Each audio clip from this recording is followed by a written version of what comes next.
Welcome back to the Paranormal M channel, everyone. How's your day going? I'm so excited to be here and share spooky, real-life experiences from all over the world with you. Thank you so much for sending in your stories, and please, keep them coming. By the way, have you been having trouble sleeping lately? Don't worry, we've got you. Now go ahead and get comfy in bed, switch on your nightlight, and let's dive into today's paranormal stories.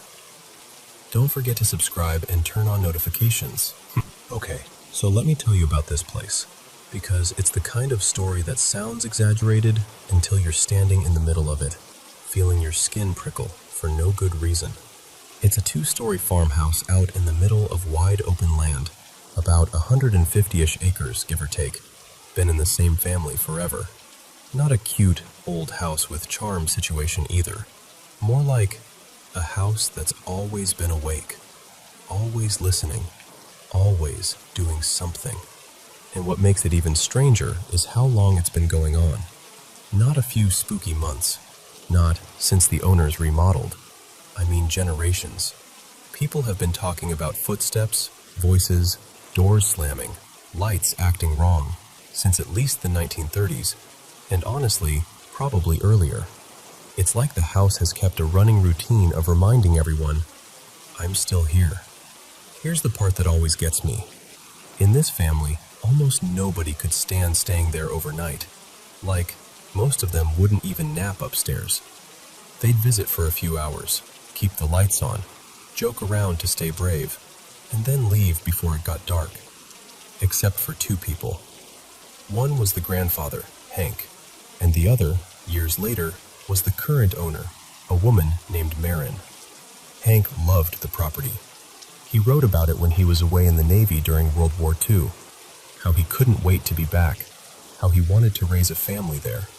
He eventually bought the land, moved in with his wife Lottie, and they raised their kids in that house like it was the most normal thing in the world. But the kids? Oh, they hated it. Both of them, even now in their 70s, still talk about that house like it's a place you don't fully escape. They remember hearing heavy footsteps upstairs when nobody else was there, doors opening on their own, voices drifting down from the 2nd floor like someone was talking just out of earshot. And the upstairs, especially the east bedroom, always felt wrong, like the air got heavier as you climbed the stairs. Lottie and her siblings had been saying that for as long as anyone could remember. They grew up in that house and swore the upstairs had a presence that didn't want you comfortable. Now, the house itself is old, built in the 1880s, stone foundation, later reinforced in a couple stages. Renovations over the decades, but still very much the same bones. Living spaces on the 1st floor, and then 4 bedrooms upstairs that seem to hold the worst of it. And no, this isn't one of those stories where everything starts after someone dies. There were deaths on the property. Lottie passed in the house, and so did her mother before her. But the activity was happening long before any of that. No abuse stories, no dramatic tragedy, no, and then we found a hidden room. Just an active house that never really quieted down. After Hank died in 2004, Lottie lived there alone for years, and she still reported things. The upstairs lights started turning on and off even though she physically couldn't climb the stairs anymore. It got so frequent that the family finally had an electrician disconnect the upstairs lighting altogether. The electrician checked everything and basically shrugged. No short, no obvious wiring issue, nothing that should be doing it. Then one night, this detail makes my stomach clench.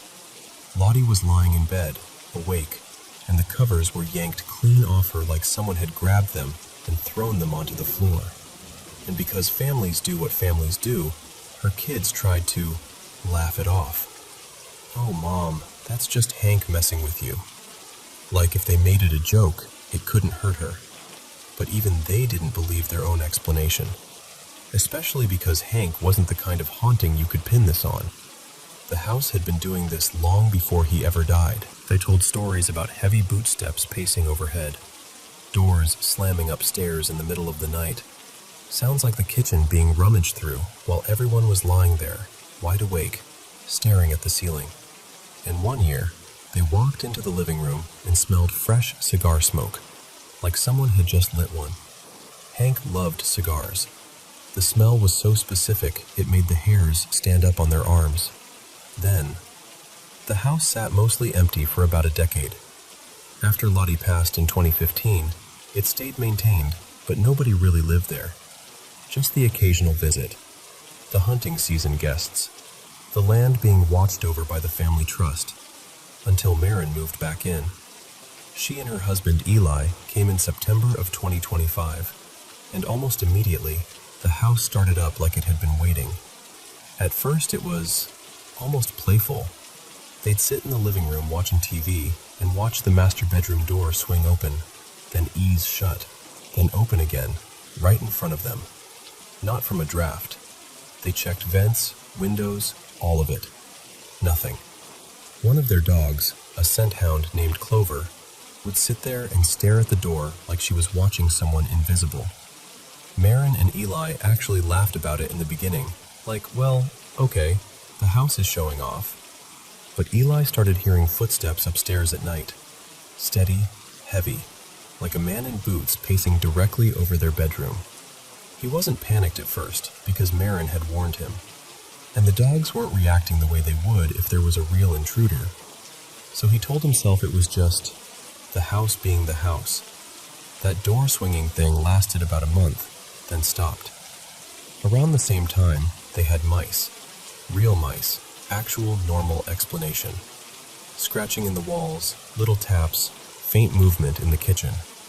The dogs growled at a corner of the kitchen, and they assumed, yep, mice. They hired an exterminator, got it handled by early October, and that's when it got harder to explain. Because after the mice were gone, the same kinds of noises kept happening. Footsteps, things shifting, soft banging like somebody bumping cabinets. Except now, there wasn't a logical culprit. October was messy for another reason too. Marin and Eli were dealing with trespassers. Apparently, while the property had been mostly vacant, a group of people had been sneaking onto the land, renting out hunting spots without permission, cutting timber, putting up little structures. It escalated into a civil suit, police calls, game wardens, the whole thing. And one of those people even muttered something nasty to Marin during an argument, something like, "The boys will handle you." So when they came home one day and found their porch furniture flipped over and the dogs losing their minds, they assumed it was human intimidation. They installed security cameras, changed the locks, got serious about safety. They didn't even consider that the house might have been part of it until later, because the other weirdness kept piling up. Doors they knew they latched would be standing open. The upstairs door, the basement access. Not every day, but often enough that it started to feel like someone was deliberately undoing what they'd just done. Then November hit, and the house started messing with access. Eli would step outside to take out the trash or grab something from the garage, and the front door would lock behind him. Not an auto lock. This was a latch you had to turn manually. And it happened again and again. At first he blamed Marin. Marin blamed Eli. And then they had that moment where they both went, "Wait, I thought you did it." After a while, they stopped leaving the house without keys, even for 30 seconds, because being locked out became a normal risk. Another day they came back from visiting family out of town and found the back door standing wide open. The dogs were frantic, barking like mad when they pulled into the drive. But they hadn't bolted outside through that open door. They'd stayed inside, agitated, like something had been moving around in the house while they were gone. And then there was the kitchen. They came home from errands one afternoon and found every cabinet door and drawer in the kitchen open. All of them. Like someone had gone through the room and left it gaping. That's when the dogs changed. Clover, the scent hound, started locking onto one spot in the kitchen, staring at the back wall or the corner where the ceiling met the adjoining section, tail up like she was tracking a live animal. Growling, barking, hackles raised. No sound, no movement, nothing visible.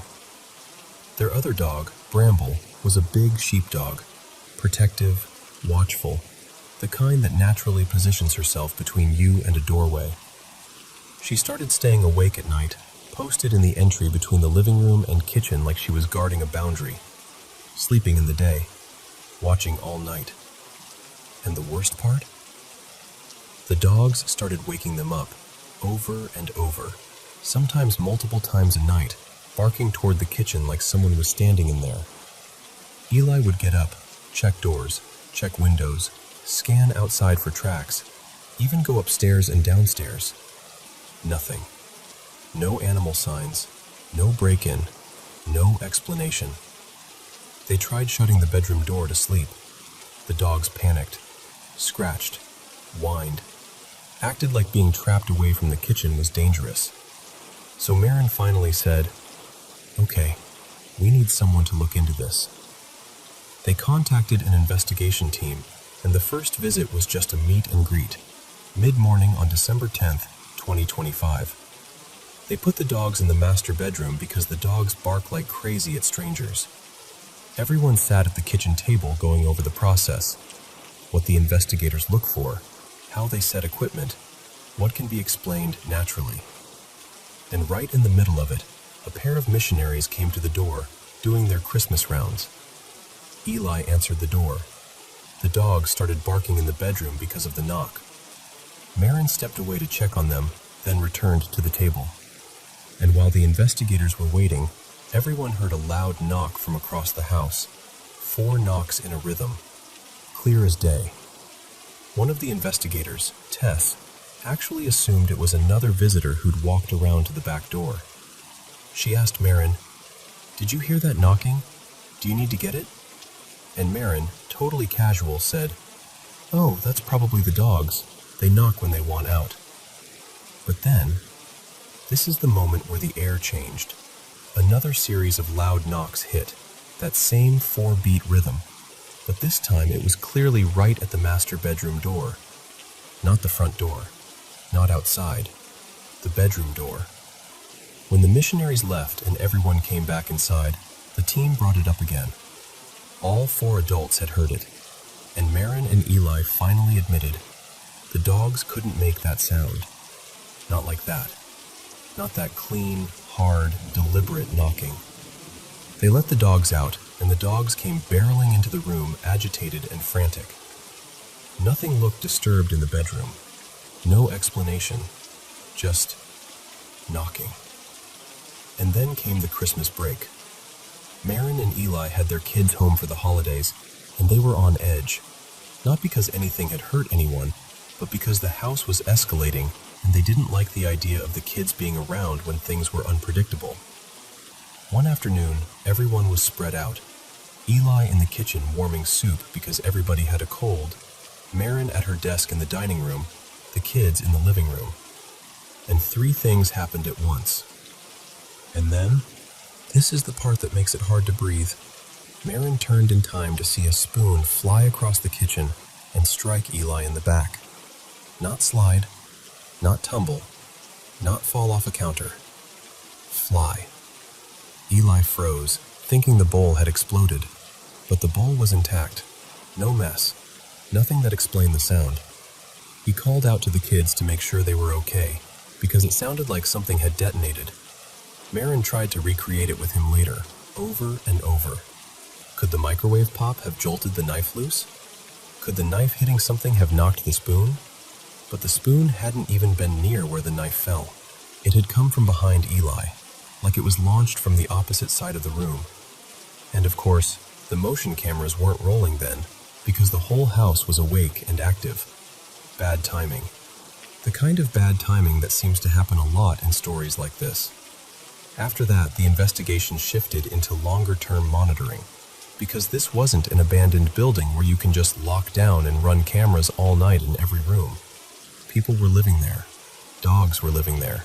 Kids visiting.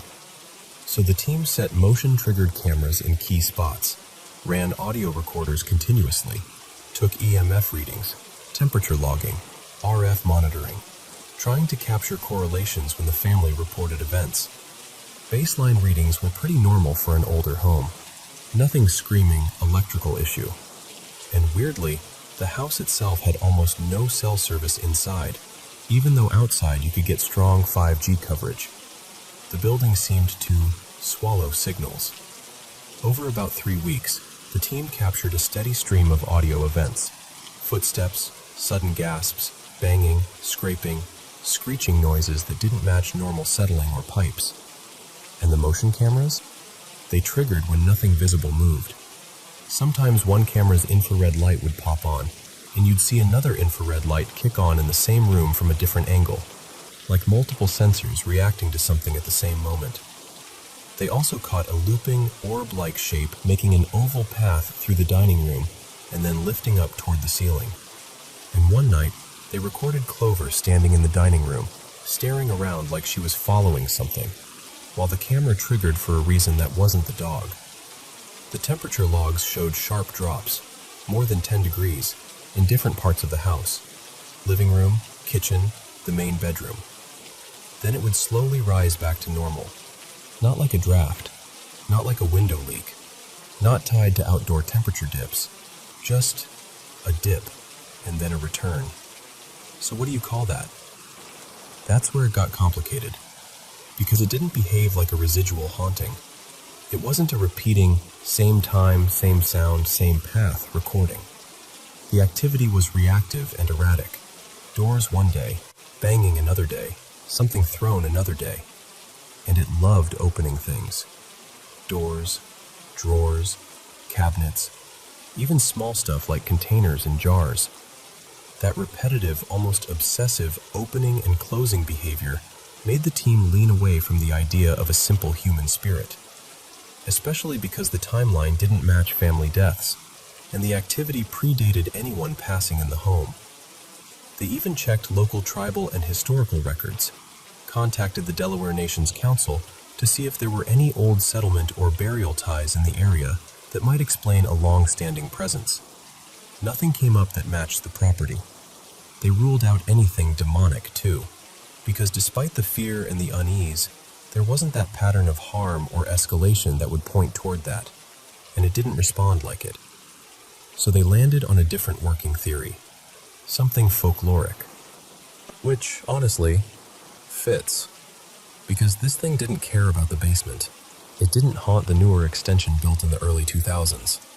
It cared about the original heart of the house, the upstairs bedroom on the east side, the kitchen beneath it, the living room nearby, like it had claimed those spaces a long time ago and never stopped. In the end, the team did something practical and symbolic. They warded the doors. Not the windows, because the goal wasn't to trap whatever it was inside. The goal was to make the house less welcoming, encourage it to leave. They laid salt along the thresholds in a sealed strip, like a draft guard, but spiritual. A clean, solid line, hardened so it wouldn't scatter with airflow or footsteps. Wards above bedroom doorways, and at the main entrances too. And afterward? Things calmed. Not everything stopped forever, not and they lived happily ever after. More like the volume turned down. The family stayed in contact with the team, and the owners still had that very human habit of blaming every missing object on the ghost. Because once you've lived through something like that, it's hard not to. But the worst of the chaos eased. And still, when I think about it, what sticks with me isn't even the flying spoon or the cabinets or the footsteps. It's the idea of a house keeping its own history. A place that outlasts generations and stays exactly as it is. Watching, knocking, opening doors, like it's been waiting 100 years for someone to listen.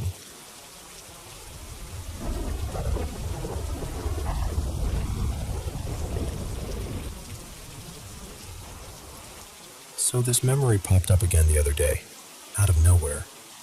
I hadn't thought about it in years, and once it surfaced, I couldn't shake it. So I figured I'd finally tell it the way I remember it. I'm 31 now, but this happened when I was really little, early elementary school age. Back then, our gym teacher, Mr. Haskins, would sometimes march us up this small hill for gym days and those school physical check-ins. At the top was our recess playground, and right beside it sat this huge baseball field. Wrapping around both was a gravel track, one of those big, looping ovals. On the corners of the track were these little sheds. They were meant to be snack stands for games, I think. Windows with little counters, like you'd order a hot dog through them. But even then, they looked ancient. Sun-faded paint, warped wood, that slightly sour smell old buildings get when they've been closed up too long. I don't remember ever seeing them open. They just existed. Quiet and kind of sad. One day, we were doing a timed run on the track. I was one of the slow kids, not because I didn't try, but because I had asthma. So the fast group was way ahead, and I was stuck in that awkward middle-late pack with a few other stragglers, mostly spaced out and quiet, all of us trying not to cough and die in front of everyone. As I rounded the far back corner of the track, I passed the shed that always creeped me out the most. I wasn't even looking for anything, just focusing on breathing and the crunch of gravel under my sneakers. But as I came up alongside it, I glanced at the window, and I saw fingers. 5 fingers, pale at first glance, poking out from the nearly closed service window, like someone had wedged their hand through the gap. I didn't register it immediately, like my brain tried to label it as something normal. A glove, a prop, a prank, something. So I kept running for a couple steps. Then my brain caught up and went, "Wait, what?" I looked back, and that's when it fully hit me. The fingers weren't just there, they were curling, like the hand was gripping the outer edge of the stall, trying to pull itself through. And there were thin streaks of red, fresh-looking blood, seeping out around where the hand disappeared inside. Not gallons, just a few narrow trickles, like it was leaking down from the window frame and over the knuckles. And the fingers moved, not waving, not tapping, more like wriggling, like someone trapped in there was fighting to get out but couldn't. I stopped running, not screaming, not calling for the teacher, just frozen, staring, with this awful, sinking feeling in my stomach. The kind that tells you, before you even think it, something is wrong. I remember deciding, very deliberately in my little kid logic, that if I acted like I didn't see it, maybe it wouldn't notice me. Like if I didn't make it real, it couldn't become real. So I started running again, and I ran faster than I ever had. I mean, for an asthmatic kid, Olympic speed. I was terrified, and it was like my whole body went into flight mode. I glanced back again a few seconds later. The fingers were gone. No hand, no blood, nothing hanging from the window. Just that same half-closed snack stand, quiet and sun-bleached, like it had been empty for 100 years. But here's the thing. It wasn't a blink. It lasted long enough that I know I saw what I saw. Long enough for me to slow down, stop, look back, stare, and make a choice. Later, because kids are weird and brave in dumb ways, I asked around. I remember bringing it up in that casual, testing the room way, like, "Hey, has anything ever happened near that snack stand?" Still, it didn't help. If anything, it made the whole thing stick harder in my head. I've never had any diagnosis that would explain hallucinations. I wasn't having an asthma attack right then. I wasn't dizzy or overheated or anything like that. It was just a normal school day. Until it wasn't. And after that day, anytime we had to run that track, I'd speed up at that corner. Every single time. I'd stare at the ground. I'd stare straight ahead. I'd do anything but look at that window. Because the weirdest part wasn't even what I saw. It was the feeling afterward. Like the shed had changed. Like there was suddenly something aware there. Like I'd noticed it once, and now it wanted me to notice it again. Almost like it was thinking, "You saw me. Now look back." And I never wanted to. Anyway, that's it. That's the memory. I still can't explain it. I don't know if it was something paranormal, something my kid brain misread, or some bizarre moment that just doesn't fit into a neat box. But I know how it felt. and I know what I saw.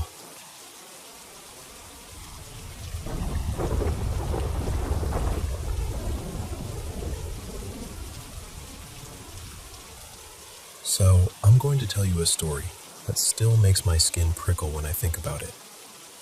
It happened years ago, back in the late 2000s, when everyone still had those slightly clunky phones and calls would randomly drop for no reason. A co-worker of mine, let's call her Maya, came into work one morning looking completely wrecked, like she hadn't slept, like she'd been crying, like she'd been carrying something too heavy for her body to hold. She was jittery, distracted, not herself at all. After watching her spiral quietly for an hour or so, I finally asked, "Hey, are you okay?" She hesitated, then leaned in and said, "Can you come outside with me?" So we stepped out where it was quieter, and she kind of hugged her arms around herself like she was bracing against the air. Then she told me, very carefully, "I'm only telling you this because you're open to spiritual stuff. If I tell anyone else, they'll think I'm losing it." And I remember thinking, oh boy, whatever this is, it's big. She said her sister, I'll call her Elena, had been dating a guy long distance named Riley. They'd been together for a while, really intertwined emotionally, the way long distance couples can be. And then, out of nowhere, Riley died. It was sudden, tragic, the kind of death that doesn't give anybody time to catch their breath. Elena was devastated, obviously. She started calling Riley's roommates, trying to piece together what happened, trying to hold on to anything that felt like him. And then something started happening that makes no sense, even now. While Elena would be on the phone with them, Riley would break into the line. That's the only way I can describe it. Like the call would glitch and there'd be this shift in the audio, and suddenly there was another voice, a voice that wasn't supposed to be there. At first, Elena thought they were playing the cruelest joke imaginable. She accused the roommates. She demanded answers. She even called the local police where Riley lived to confirm the death was real. It was real. He was gone. And after that, she tried to rule out everything you'd normally reach for. Prank calls, call forwarding, someone imitating him, some weird phone hack. Except it kept happening across different calls, different numbers, different times. It didn't matter who she called. Sometimes she wouldn't even be talking to the roommates anymore, and it would still happen. And what made it harder to dismiss was this. The voice knew things no one else could know. Little private memories, specific conversations, inside jokes, things that only Riley and Elena would have shared. It wasn't just a voice that sounded like him, it moved like him. The rhythm, the little pauses, the way he'd phrase things, the personality was there. Maya told me Elena and Riley would talk for hours, sometimes all night. And Riley wasn't okay. She said when he came through, he sounded angry and confused, like someone waking up in a place that shouldn't exist. He kept saying everything around him was dark, like, not metaphorically, literally dark, like he couldn't see anything, like he was trapped in some dim, closed space with no bearings. And he complained about his throat hurting. That part hit me because the way he died involved his throat. Not in some vague way, directly. As if whatever happened to his body had left an imprint on whatever he was now. And then came the part that made Maya come into work looking haunted. Apparently, one night Riley told Elena, very casually, "I'm going to mess with Maya." Elena was like, "Don't, leave her alone." But Riley insisted, almost amused. He said, "She's going to wake up screaming, and she won't even remember why." And that night, Maya woke up absolutely screaming in her room, full body, terror screaming. Elena ran in, flipped on the light, tried to calm her down, asked what happened. And Maya just sat there, shaking, and said, I don't know. No dream she could describe, no image she could hold on to, just pure fear, like her nervous system had been yanked awake. And later, Riley admitted it, like he was proud of himself, like it was some party trick. Maya was furious, obviously, and Elena was shaken, because what do you even do with something like that? What do you do when grief turns into activity? At that point, Maya didn't know who to talk to, so she talked to me, and I became her safe person, the one she could unload onto without being laughed at or diagnosed or dismissed. I didn't really know what I believed, but I believed her. I believed that she believed it, and I believed she wasn't trying to spin a ghost story for attention. She was scared. She was exhausted. She was too raw for theatrics. And then came the moment that turned it from, my friend is telling me something impossible, into, this is happening to me right now. A few nights later, Maya called me while I was heading home. I was riding the bus, the kind with fluorescent lighting that makes everyone look tired and slightly green. We were just talking, normal stuff, trying to keep things light, when she said, almost offhandedly, Elena and Riley are talking right now. And I remember saying, right now? Like, on the phone? Yeah, she said, like, currently. A minute passed, maybe 2. And then, on my call with Maya, my regular cell phone call, I heard the line shift. That subtle, clicky, hollow change you sometimes get when a call gets unstable. And then a third voice slid into the space between our words. It was low, gravelly. It sounded like someone forcing air through a damaged throat. And it said, in this horrible, rasping insistence, Maya, Maya, Maya. Over and over, like it was trying to pull her attention through the speaker. I went cold. Not like goosebumps cold. Like my whole body forgot how to be warm. I gripped the phone so hard my fingers hurt. My brain did that thing where it wants to scream but also wants to pretend nothing is happening, because acknowledging it makes it real. When I finally managed to speak, my voice came out thin and shaky. Maya, can you hear that?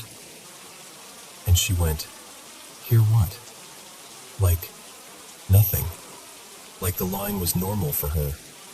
She even laughed a little, like she thought I was joking or maybe hearing street noise from the bus. Then she said, hang on, call me back. So I did, immediately. And when she picked up again, I said, that voice, did you seriously not hear it? She swore she hadn't. She couldn't hear anything. But I had, clear as day. And the strangest part was the feeling that the voice wasn't trying to reach me. It was looking for her. Like I was just in the way. Like I happened to be holding the line it could slide through. I don't remember every detail after that, because once your nervous system goes into full shock, time turns syrupy and inconsistent. But over the next months, Maya told me Riley's energy changed. And then something happened that, to this day, makes my throat tighten when I tell it. Maya and Elena's father had died unexpectedly, not long before all of this. It had been the kind of loss that leaves loose ends everywhere. Things unsaid. Conversations that never got to happen. The kind of death that doesn't come with closure. One night, during a call with Riley, Elena said she heard someone else. Not Riley. Their dad. And I know how that sounds. Trust me, I know. I'm telling you exactly how it was told to me, and I can't prove it, and I can't package it neatly. But Elena insisted the voice was unmistakable. His tone, his warmth, even the way he'd clear his throat before he spoke. He talked about little details, shared memories, like the motorcycle shows he used to take them to, the smell of gasoline and popcorn, The way he'd point out the old bikes and tell stories like he was welcoming them into some secret club. He said he loved them. He said he was proud of them. And when they asked if they needed to change anything, if they needed to live differently, he said basically, no. Just keep going. Keep being who you are. And whether someone believes in that kind of contact or not, the effect on them was real. They got to say goodbye in a way they hadn't been able to. They got to breathe again. Over time, Riley's calls became less frequent, more distant, like a radio station fading as you drive away from the city. And then, eventually, he stopped coming through. Just gone. I've thought about it 1,000 times since then. I've tried to lay logic over it, tried to pin it down with explanations. Grief does strange things. The mind does strange things. Technology does strange things. And yet, I can't unhear what I heard on that bus. I can't unfeel the way the air seemed to change in my body when that third voice entered the line. Most people I've told either joke about it or get quiet and uncomfortable and change the subject. Only a couple people have ever taken it in without trying to swat it away. But I'll tell you this, whether you call it spirits or some liminal echo, or a mystery we don't have language for, it left me with one solid truth. This world is bigger than what we can touch. And sometimes, when you least expect it, something reaches through the cracks and reminds you.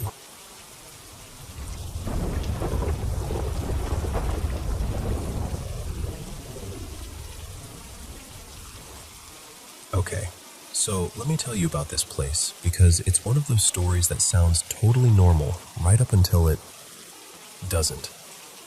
We bought this old house that we now run as a little business, and before anything weird ever happened, I did what everyone does. I went digging online. On satellite images, it looks like the house has been sitting there since at least the early 2000s, and I found this little historical blurb saying the neighborhood really started growing around the late 1940s. Nothing dramatic, just old enough to have a history, you know? The first time we walked inside, though, it was strange. The layout had all these makeshift partitions, like those office cubicles, like someone tried to turn a home into a mini call center. Dusty corners, that stale, nobody's lived here in a while smell, and the whole place felt like it had been holding its breath. The woman selling it, her name was Maribel, was friendly, super casual. She told us she'd rented it out for years and that a whole bunch of people had lived there before us. She said something like, "Oh, at least 15, maybe more." And she was very insistent about one thing. She had no idea about any spooky stuff. Like, she almost laughed it off. Ghosts? Here? No, mijo, it's just an old house. That kind of vibe. Now, fast forward.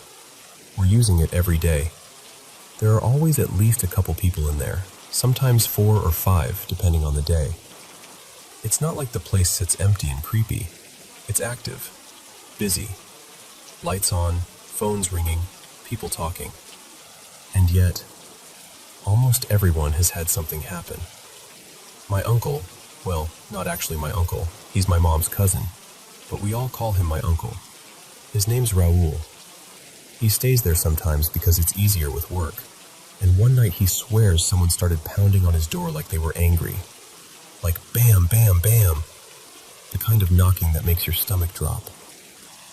He said there was even a flashlight shining through the window, sweeping back and forth like someone was trying to look inside.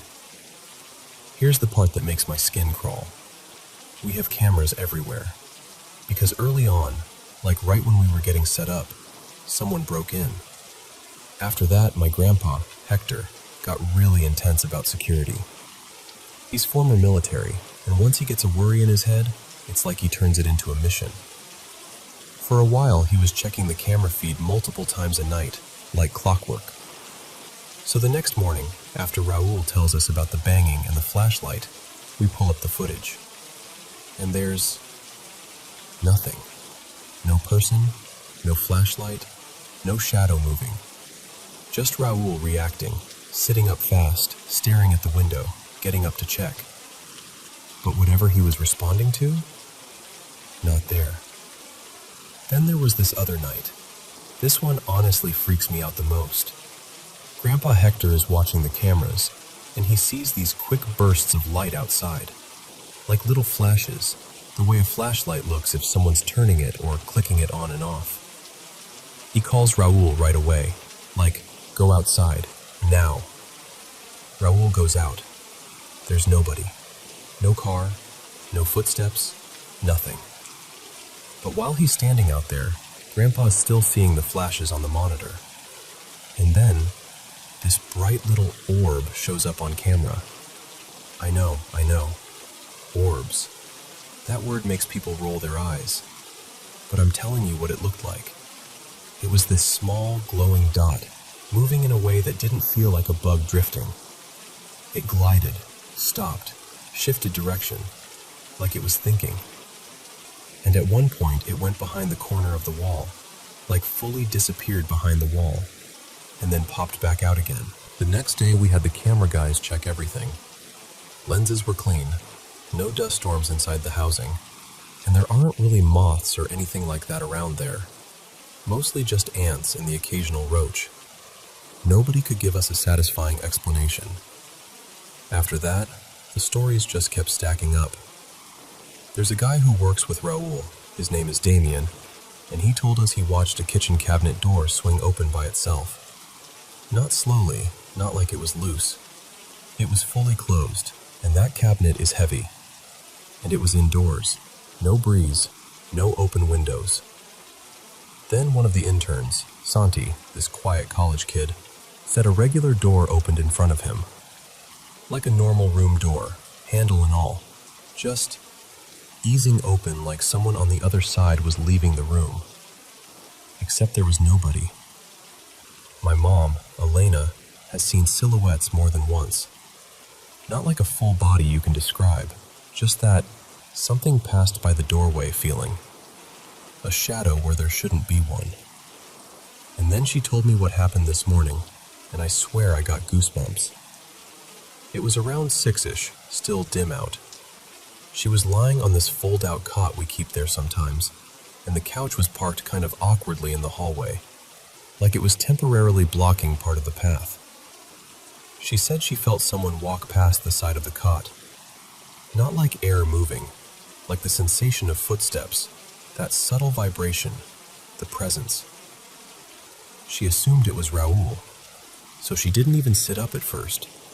But then she felt it again, and again. And what threw her off was this. It never came back the other way. Like if someone walks past you in a hallway, eventually they pass back, right? Or you hear them go into a room. But she said it was just this repeated feeling of someone walking by her side, and then nothing. No return footsteps, no doors, just that pass-by presence. Then, from a nearby room, she heard banging on a door, like someone knocking from the inside. And right as she's trying to figure out if Raoul is messing around, or if someone's actually in there, she felt something touch her feet. Not a brush from a blanket, not a twitch, a deliberate touch, like fingertips. When she told me that, she got quiet in the way people do when they're trying not to sound dramatic. Like she didn't want to convince herself it happened, but she couldn't pretend it didn't. And the weirdest part? When these things happen, except those 2 orb incidents, the cameras never catch anything. No figure, no door moving by itself, no cabinet swinging, just the person reacting, turning their head, jumping, freezing, staring at something we can't see. Now here's where I feel almost embarrassed, because it makes me sound like I'm trying too hard. I've never experienced it myself. Everyone else has a story. I don't. And I've tried. I've literally tried to bait it. I'll stay late, walk into the darker rooms alone, even put on creepy videos on my phone like, okay, fine, if something's here, show me. and nothing. I get silence. I get regular house noises. I get normal. People keep telling me different things.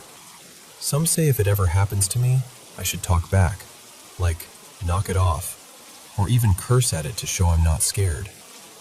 But they also warn me not to challenge it, not to be like, do it again, or prove you're real, because apparently that's a bad idea.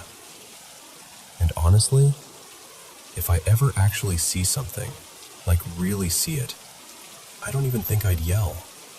I think I'd just stare. Like my brain would go, okay, there you are, because it's not nothing to them. So yeah, that's our little office house. Always busy, always lit up, and somehow still full of these moments that make people stop mid-sentence and go, did you see that? Even though there's nothing there to point to.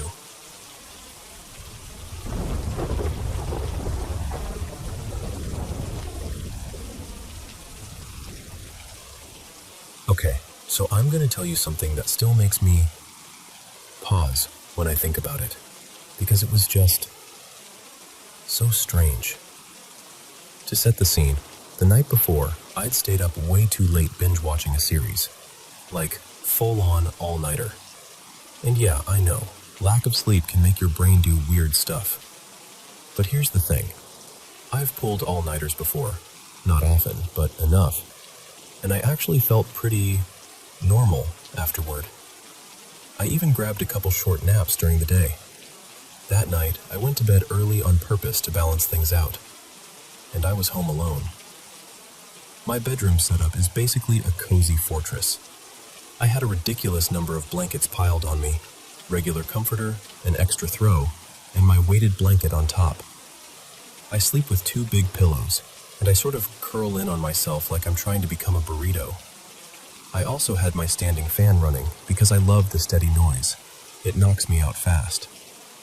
Right before I fell asleep, I did my usual routine. Watched a few videos on my phone, plugged it in, set my glasses beside it, clicked off my lamp, and rolled over to face the wall. My bed sits in the corner, so when I turn that way, it's just wall. No distractions. I'm pretty sure I'd been asleep for maybe 30, 40 minutes when something pulled me out of it. It wasn't like a loud bang or anything. It was this sound, and I honestly don't even know how to describe it without sounding ridiculous. It was kind of whispery, but not like words, more like a soft crackle, like someone whispering while snapping tiny bits of twigs, or like faint popping sounds wrapped in breath. So I'm awake, but only halfway. I'm staring at the wall for a second, trying to figure out if I'm dreaming or if something in the room is making that noise. And then my brain catches up and I'm like, wait, what is that? I shove my pillows off. I peel the blankets back. I sit up, ready to get up and look around. And right there, right in front of me, maybe 2 feet away, there's this light. Not a lamp, not a reflection, not a phone screen glow. It was floating in the air. It was this pale, bluish-green swirl, like a little twisting cloud of light, but dim, like a cheap glow stick after it's been on for hours. Bright enough to see clearly, not bright enough to light the room. I just froze and stared at it, because my brain couldn't find the right folder to file it under. And then, like an idiot, I reached my hand out.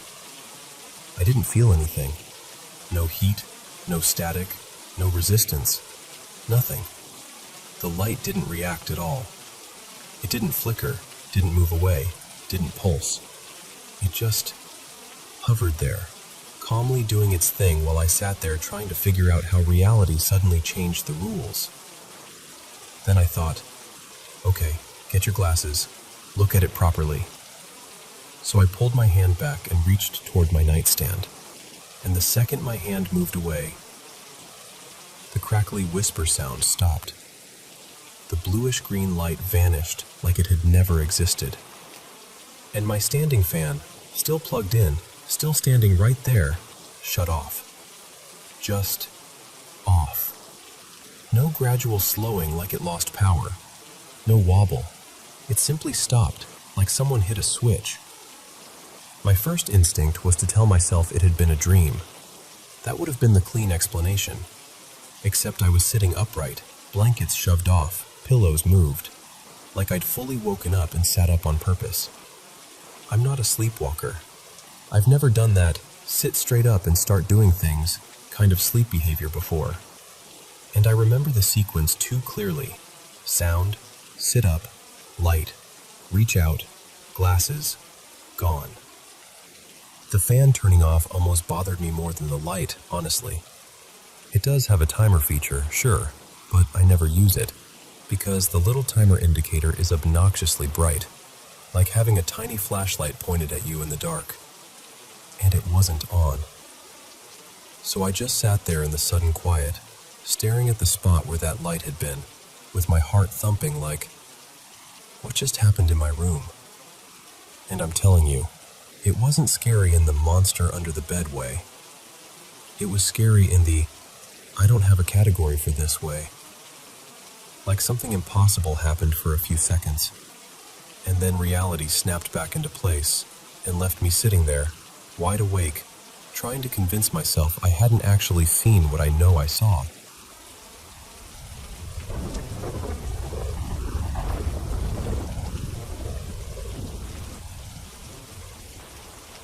So this happened a little over a decade ago, but I swear to you, it's one of those memories that never really fades. Like it's still tucked somewhere in the back of my body, waiting to make my skin prickle. Back then, I was 17, and my buddy Noah was 18. We were inseparable in that we've got all the time in the world kind of way. Most days we'd rotate between skating around town, losing hours to video games, and, yeah, sneaking off to smoke because we were still young enough to be paranoid about our parents catching a whiff on our clothes. There was this patch of woods near our neighborhood that we treated like our little hiding place. It wasn't some deep wilderness or anything. There were actual walking trails, but it had this one spot we loved. Somebody had built these rough, man-made stairs right into the side of a steep dirt hill, like actual steps dug into the incline, and there was a long metal handrail running beside them. It was honestly kind of cool, in a weird, why is this here way. One evening, we're talking early fall, I think, because the air had that crisp edge, we decided to head over there. It was around 6:30 when we left, still plenty of daylight.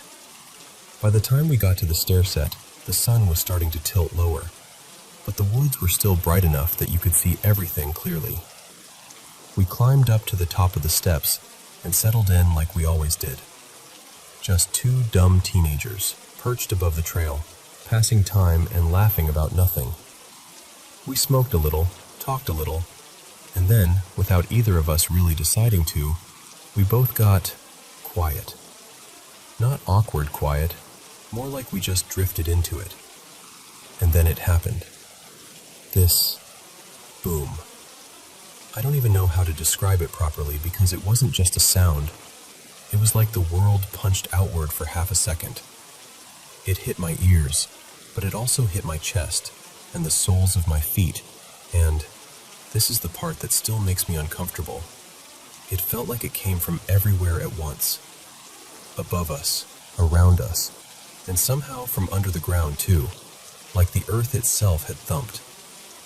I just froze, staring ahead, trying to figure out if I was imagining it. After a moment, I turned to Noah and tried to sound casual, like I wasn't suddenly terrified. I was like, "Did you feel that?" He didn't even hesitate. He just looked at me with this expression that said, "Thank God you said it first," and goes, "Yeah, what the hell was that?" And the second he confirmed it, my stomach dropped. Because okay, if it was just me, I could have blamed it on being high. But it wasn't just me. While we're whispering back and forth about it, we don't really notice what's happening around us until it's already too late to ignore. Fog starts rolling in.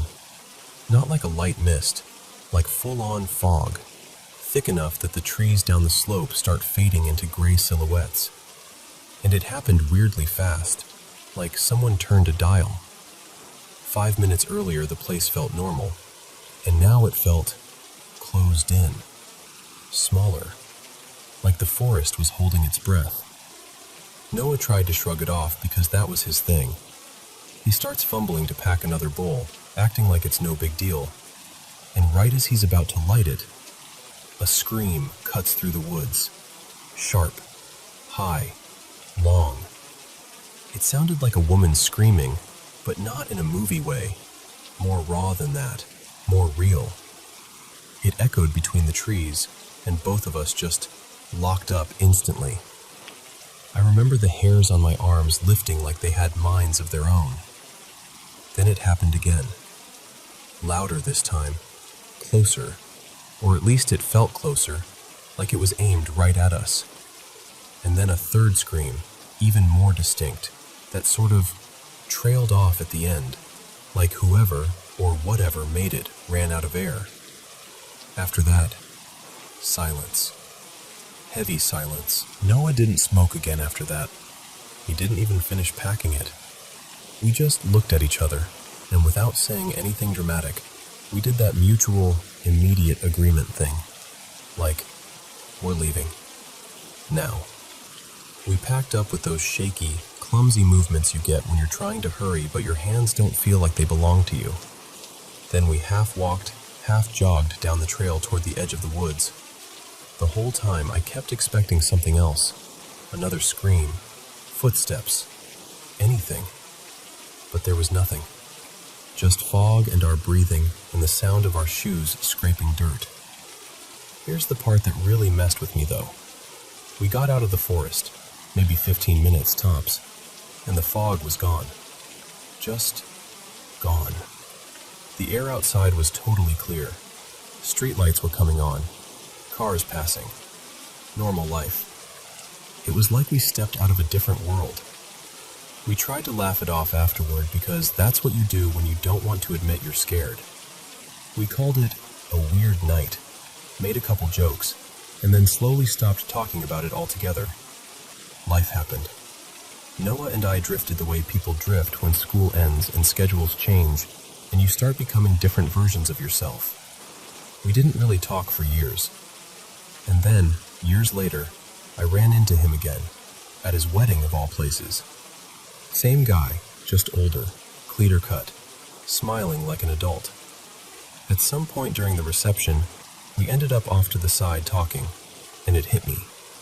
I brought it up like, "Hey, do you remember that night in the woods? The stairs? The fog?" And immediately his face changed. Not scared exactly, just serious. Like a door opened in his memory. He remembered all of it. The stair set, the fog, the screams, and most of all, that boom. We kind of laughed about it because we were in wedding clothes with music playing nearby, and it felt ridiculous to be talking about something that creepy in that setting. But I'll be honest with you, I still got chills. Because even after all those years, his memory matched mine so closely, it was like we'd left that night paused somewhere, waiting for us to come back and press play. People ask me what I think it was. I don't know. The screams were terrifying, sure, but what I can't shake, what I don't think I'll ever shake, is that first moment. That deep, impossible, all directions boom that felt like it came from the sky and the ground at the same time. Like the forest itself was warning us, or announcing something, and we just happened to be sitting there to hear it.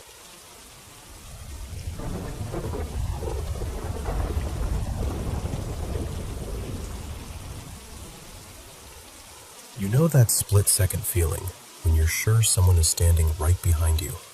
So sure, your body reacts before your mind can catch up? That's what it's like for me. Except it isn't just a quick jolt. It comes as this heavy, unmistakable dread, like a cold breath on the back of my neck, like the air in the room changes shape. I'll turn around, fast, because everything in me says someone's there, and every time, there's nothing. Just empty space and that horrible quiet. And then the second part hits. This wave of sadness so raw it almost doesn't feel like mine. Like I'm being flooded with grief without any actual memories attached to it. It's emotion without context. No clear thought, no reason. Just this deep ache that fills my chest and makes me feel hollow at the same time. The strangest thing is how it leaves. Usually within half an hour, give or take, it fades like it never happened. No gradual come down, just gone. And I am left sitting there, trying to convince myself it was nothing. People have told me it's anxiety, paranoia, stress, whatever label makes it fit into something tidy. I've tried to accept that. I really have. But I've had this since I was little. And over the years, there have been other things. Small, bizarre moments that don't quite sit right if you replay them too carefully. Like a toy suddenly chirping a tune when it shouldn't even be able to turn on. Or something on a table nudging toward me when there's no slope, no vibration, no obvious reason. Once, years ago, my partner, Lena, swore she saw a man standing in our kitchen. She was outside, looking in through the window while I was upstairs, and she called my name like someone had broken in. I remember stepping into the hallway, dripping wet from the shower, confused and annoyed, and by the time I got down there, the room was empty. There was another incident that still feels almost embarrassing to say out loud, because it sounds like I'm trying to write a horror story. A framed picture of my mom, one of those canvas prints, had been moved from the lounge into the entryway. Nothing dramatic, just a different spot. And then, later, without warning, it slid and tipped and just launched itself off the surface like it had been swatted. It didn't just fall, it moved, like it had somewhere to be. I don't even like telling people this stuff, because here's the thing. I'm not someone who goes looking for ghosts. I'm not the kind of person who wants the world to be full of paranormal explanations. If anything, I've spent years trying to make myself more practical, more grounded, more normal. Most days, I can push it all to the back of my mind and get on with life. But then there are the other moments, the ones I can't neatly box up. A few times, I've seen people who I knew were gone. Not like glowing shapes or floating lights, nothing theatrical. Just a person, there for a second, like you've looked up at exactly the wrong time. Once, I was visiting a friend, Aaron, and in the corner of his living room, for a heartbeat, I saw an older woman standing there like she belonged to the house. I described her afterward without thinking much of it. Her hair, her posture, even the way she held her hands. Aaron went pale. He showed me a photo later. It was his grandmother. I'd never met her. I'd never even seen a picture of her before that day. So when this dread comes, this specific dread, I recognize it immediately. Not because I want to, because my body does. Same sensation, same breath on the shoulder certainty, same crushing, nameless grief. And the awful part is, it never comes with information. It's not a warning with details. It's not some helpful message or vision that lets me prevent anything or prepare. It's just the feeling. And then later, hours or days after, the phone rings, or someone texts, or there's a conversation that starts with, "Are you sitting down?" It's happened with my grandparents. It happened before my mother-in-law passed. It's happened enough times that I can't pretend it's random anymore. Not in my bones. Every time, it's exactly the same. So distinct, it doesn't resemble any normal worry I've ever felt. So now I'm left here with that familiar, sick calm that comes after the wave has passed, thinking the thought I hate thinking. Someone in my family is probably gone, and all I can do is wait to find out who. I always do the same thing, too. This small, private plea I feel ashamed of even as I'm making it. I hope it isn't my parents. I hope it isn't one of the people I can't imagine losing. And even saying that feels selfish, because if it isn't my parents, it will be someone else's. Someone else will be getting the call. Someone else will be stepping into that empty, changed world where a person used to be. But I'm just being honest with you. That's what I do. I sit with it, and I wait, and I try to act normal while my stomach knots itself into something tight and quiet. And I hate that I've learned the shape of this feeling so well. Because no matter how rational I try to be, no matter how much I tell myself it's just nerves, when that dread breathes down my neck, it has never been wrong.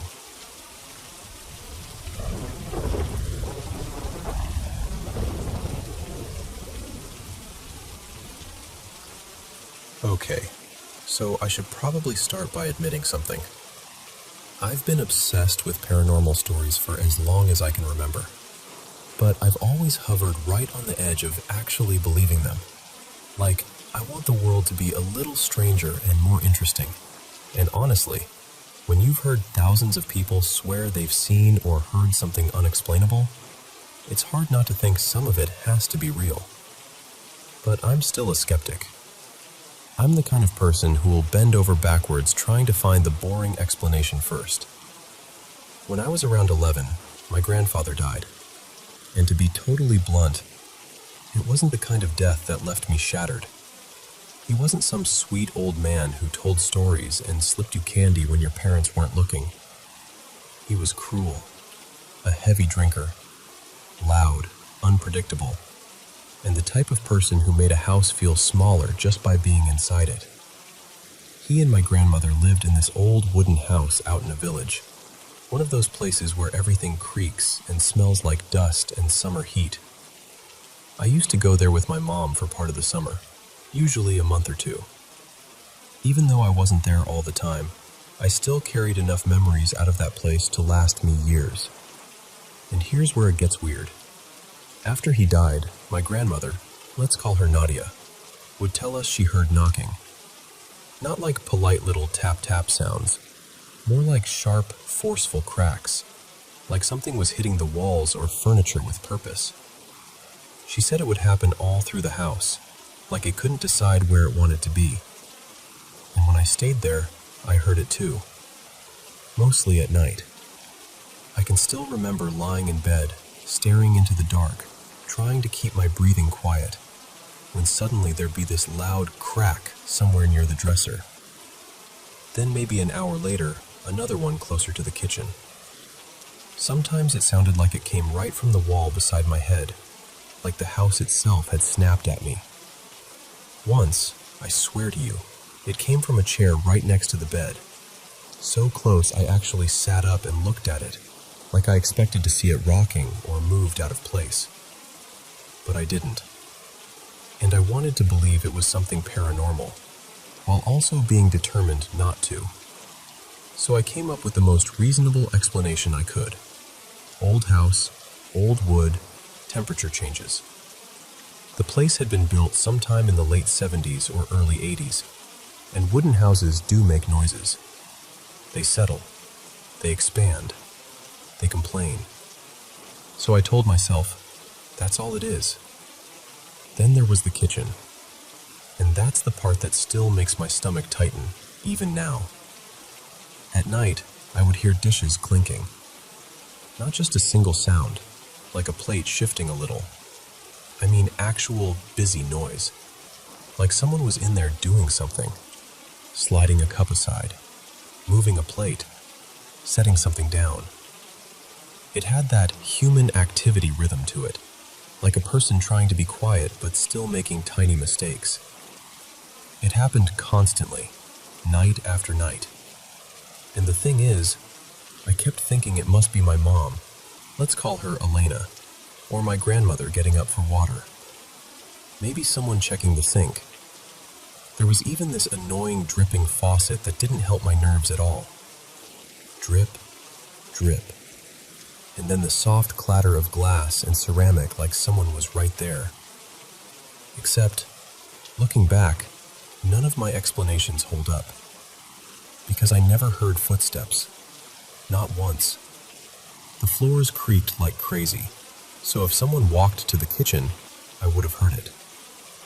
And Elena hated the dark. If she went into the kitchen at night, she would have turned a light on immediately. But the house stayed pitch black. So why did it sound like someone was carefully moving dishes around in the darkness? I didn't realize how wrong I was until recently, when the memory hit me out of nowhere, and I just sat there thinking, wait, I've lived in other apartments, I've stayed in other houses, I've moved around, and I have never heard anything like that anywhere else. And what's more, when I visited the village house in the past few years, nothing. No dish sounds, no nighttime kitchen activity, just quiet. That realization messed with me more than I expected, because back then, it terrified me. Deep down it did, but I kept forcing myself into calmness. I kept telling myself, no, it's fine. This is normal. It's just wood. It's just the house. And now, realizing it wasn't normal at all, it feels like my younger self was right to be scared. Of course, my brain still tries to salvage a rational explanation. The outside of the house was renovated years ago. New siding, repairs, that kind of thing. Maybe it changed how the structure settled. Maybe it reduced vibrations. Maybe something in the kitchen cabinets was loose back then and got fixed without anyone thinking it mattered. It's possible. But still. A few nights ago, I had the chance to stay there again, and I was almost testing it. Like I wanted to see if I'd just exaggerated the memories, or if my mind had stitched together details that weren't real. I'm a night owl. I barely sleep, so if anything was going to happen, I'd hear it. And it was completely quiet. No knocks, no kitchen clatter, nothing. The only sounds were normal ones, the sort that don't make your skin prickle. The house felt calm, safe even.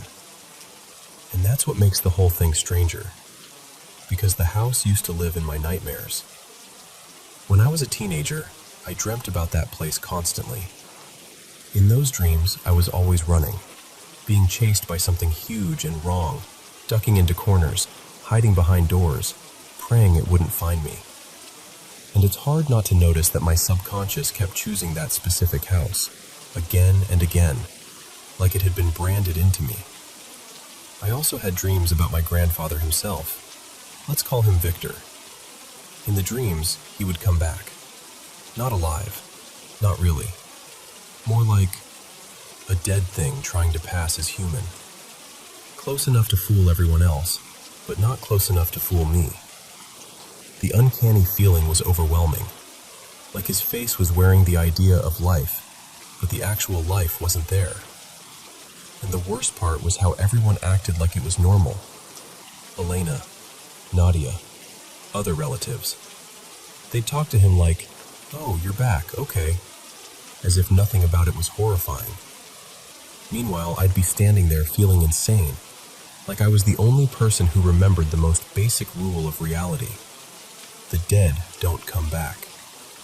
In those dreams, I'd try to hint at it, try to get someone to notice, but I could never quite say it out loud, because I always had this certainty that if Victor realized I knew, I'd be in danger, like he'd turn that attention on me. The last time I had one of those dreams, it got wildly cinematic. There were other people, like a team, and they gave me this strange sword, something that felt ancient and important, and somehow I fought him off.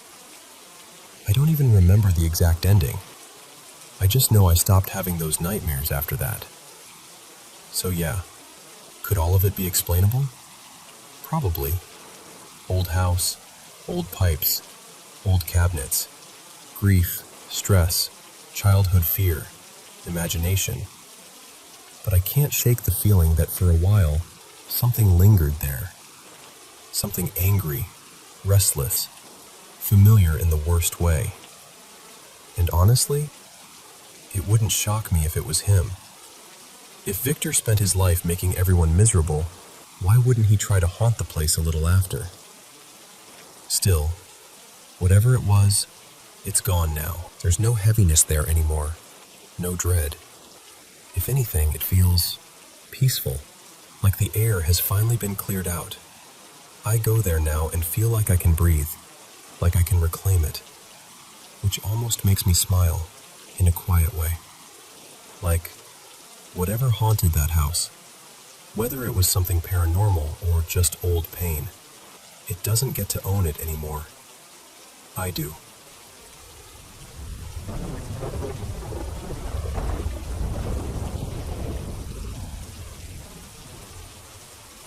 So, I need you to imagine this with me, because even now, it feels like the kind of thing your brain tries to sand down into something more reasonable. This happened in late May, a few years back, when I went with my family to a little cabin by a lake for my cousin Rafa's birthday. The place actually belonged to my brother's wife's family, my sister-in-law, Camila, so it had that lived-in, loved by generations kind of feel. Wooden deck, calm water, thick trees crowding in close like they were guarding the whole property. And just to set the scene properly, this was in Brazil, but not in the region where I grew up. It took us about 6 hours to get there by car, the kind of drive that leaves you stiff and cranky until you step out and the air hits you. Clean, damp, full of leaf smell, and suddenly you remember your body is part of nature too. That Saturday, I basically devoted my entire day to my little niece, Leah, who was 4 at the time. She was in that stage where everything is a discovery, and every discovery is urgent. We swam in the lake, ran around the pool, and did that kid thing where you flip rocks to see what creepy little universe is living underneath. She was thrilled. I was exhausted in the best way. That night, everyone ate together, and then the adults stayed up doing the usual, talking too loudly, laughing, singing bits of songs nobody fully remembers. But I'm an early sleeper, always have been, so I crashed first. I remember thinking, as I fell asleep, that I'd had one of those rare days that feels clean, like a reset. I'd planned to wake up around 5 a.m. to make coffee and catch the sunrise from the deck, the one that jutted out over the water. But instead I woke up closer to 4:15, and it wasn't the gentle kind of waking. It was the kind where your eyes snap open and you immediately know you were just somewhere else. I'd been having these strange dreams, fragmented, slippery, where you can't recall the story, only the feeling. And when I sat up in bed, there was one single thing left in my mind, like someone had pressed a stamp into wet clay. Matinta Pereira. I actually whispered it out loud, just the name. Now here's the odd part. I wasn't raised with that story. It wasn't one of the big folklore creatures people talked about where I'm from. I'd heard the name once in passing, maybe in a song, maybe a casual mention, but I couldn't have told you what it was. I didn't even know if I was pronouncing it right, so I just sat there thinking, why is my brain serving me that at 4 in the morning? I shook it off, tried to be normal, and went to make coffee. While I was in the kitchen, I heard Leah start crying from the bedroom she was sharing with her parents. It wasn't a full meltdown, more like startled sobbing, like she'd been yanked out of sleep. My first instinct was to run in, but I heard her mom murmuring, soothing her. The crying faded. The house settled again. So I took my mug and headed out to the deck, and it was perfect out there. The sky still had stars. The lake was dark but alive. Soft water sounds against the posts, little splashes from fish, frogs calling, some distant night birds doing their lonely, echoey calls. You know that feeling when you're completely still and the world keeps moving around you? That. I should tell you something about me, because it matters. I studied biology, zoology specifically, so even though I don't work in that field anymore, my brain still categorizes the natural world like it's breathing. In college, I used to spend weekends birdwatching with friends, identifying species by silhouette and call. I'm not saying I'm some kind of expert on every animal in Brazil, but I know the difference between normal and what the hell is that? So I'm sitting there, sipping coffee, letting the night drain into morning, And then everything goes silent. Not quieter, not the frogs paused. Silent, like someone hit mute on the world. And in that silence, I felt it. This sudden, sharp sense that I wasn't alone, that I was being watched, and not in a casual way, in a way that made my stomach drop, like my body recognized danger before my mind could explain it. For a few seconds, I honestly wondered if I'd slipped back into a dream, like maybe I was still asleep and just thought I was sitting out there, because nature doesn't do that. Not like that. I didn't want to turn around. That's the strangest part. Some instinct was begging me not to move, but I forced myself, slowly, to look back toward the cabin. Because if someone else was awake, if it was a person, then at least my fear could land somewhere sensible. At first I saw nothing, just the cabin shape, the darker squares of windows, a hint of light from the moon. Then I glanced up, and there, on the edge of the roof, was something that made my brain short-circuit. It looked like a bird, but it was too big. Not big bird big, not wow, that's a large owl big. Person-sized. The moonlight hit it in this slick, almost oily way, reflecting off feathers so black they looked like they swallowed light. I couldn't make out a face. I couldn't see a beak. It was like the head was hidden, like it wore a kind of hood, a veil of darkness, and all I could see was the outline.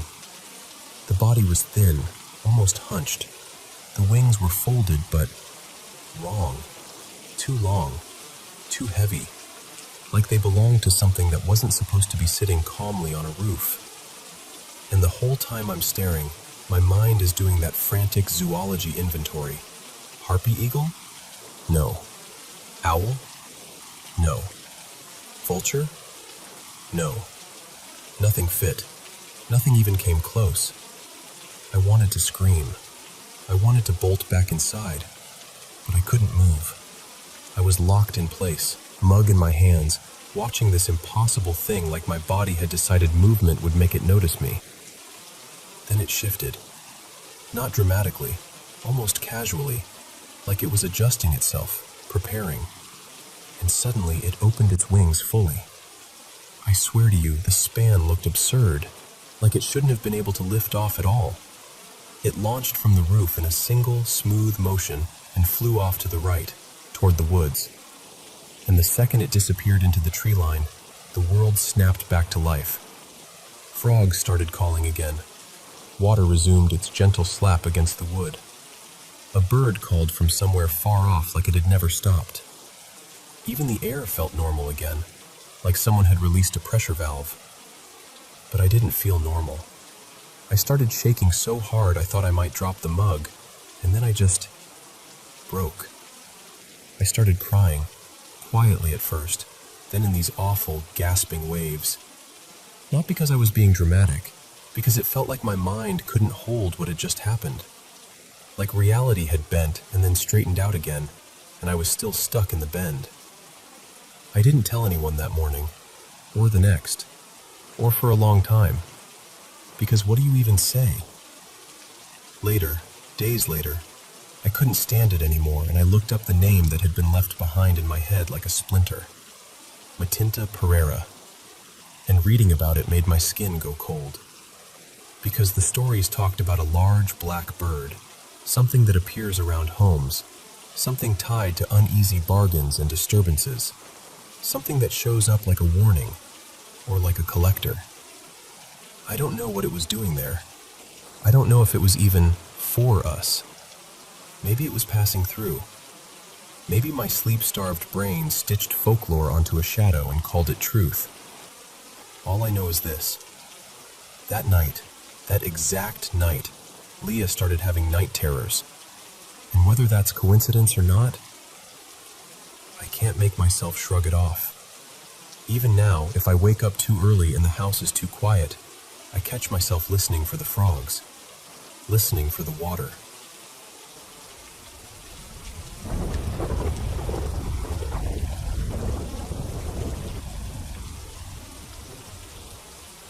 Okay, so I need to tell you about last night.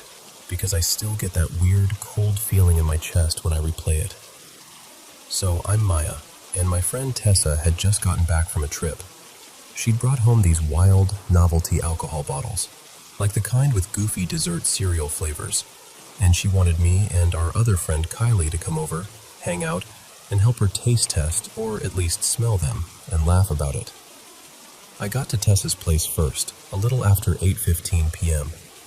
It's important to know her house is way out, basically tucked into the woods. Like, no neighbors close by woods. And outside, pitch black. One lonely street light down the road, and it's usually off by that time, so it's just darkness and trees. Tessa tells me pretty early on, "Hey, it's just us tonight. My husband's out of town visiting family with his brother." Which is fine, but it did make the house feel a little quieter than usual. We're in her kitchen, and she starts pulling out these bottles like it's show and tell. One smells like watermelon candy, one like sour gummy worms, and another one, swear to you, smelled like some kind of sweet cereal milk. We're cracking up, taking turns sniffing them like we're professional judges or something. Kylie was supposed to already be there, but she wasn't, so I text her like, "Where are you?" And she replies that something came up at home, but she's on her way. We keep chatting, and then, this is where everything shifts. We hear someone outside go, "Hi," like really clear, a woman's voice, and it sounded exactly like Kylie. Tessa and I stop mid-sentence and just stare at each other, and I'm like, "Oh, that must be Kylie." So I walk to the front door, and because it's so dark outside, I flick on my phone flashlight as I open it. I lean out and I call, "Hey, we're over here." Nothing. So I call again, louder, "Kylie, where are you?" Still nothing. And I even yell a nickname I call her, like full volume, embarrassing yelling, because I'm thinking maybe she can't see the porch or she's walking up from the driveway. But there's no answer. No footsteps, no car door, no crunch of gravel, nothing. Tessa's dogs outside start barking, which makes it even harder to hear, but also, it makes the whole thing feel sharper, like the dogs are reacting to something I'm not seeing. I step back inside and look at Tessa like, "Did you hear that too?" And she's pale, and she just goes, "Shut the door." I shut it, and she goes, "No, lock it." So I lock it, and now we're both standing there in the entryway, staring at the door like it's about to open on its own. I text Kylie, "Are you here?" And she texts back, "No." I swear I felt my stomach drop. I immediately message her again like, "Bro, I heard your voice outside. Are you serious right now?" And she calls me instantly, totally freaked out, like, "Are you messing with me?"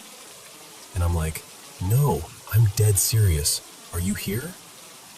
And I can hear her tires on the road through the phone. Like, you know when someone's driving and you can hear that soft roar in the background? She was definitely still in the car. So now it's not just, we heard something. It's, we heard someone. And it's not the person we thought it was.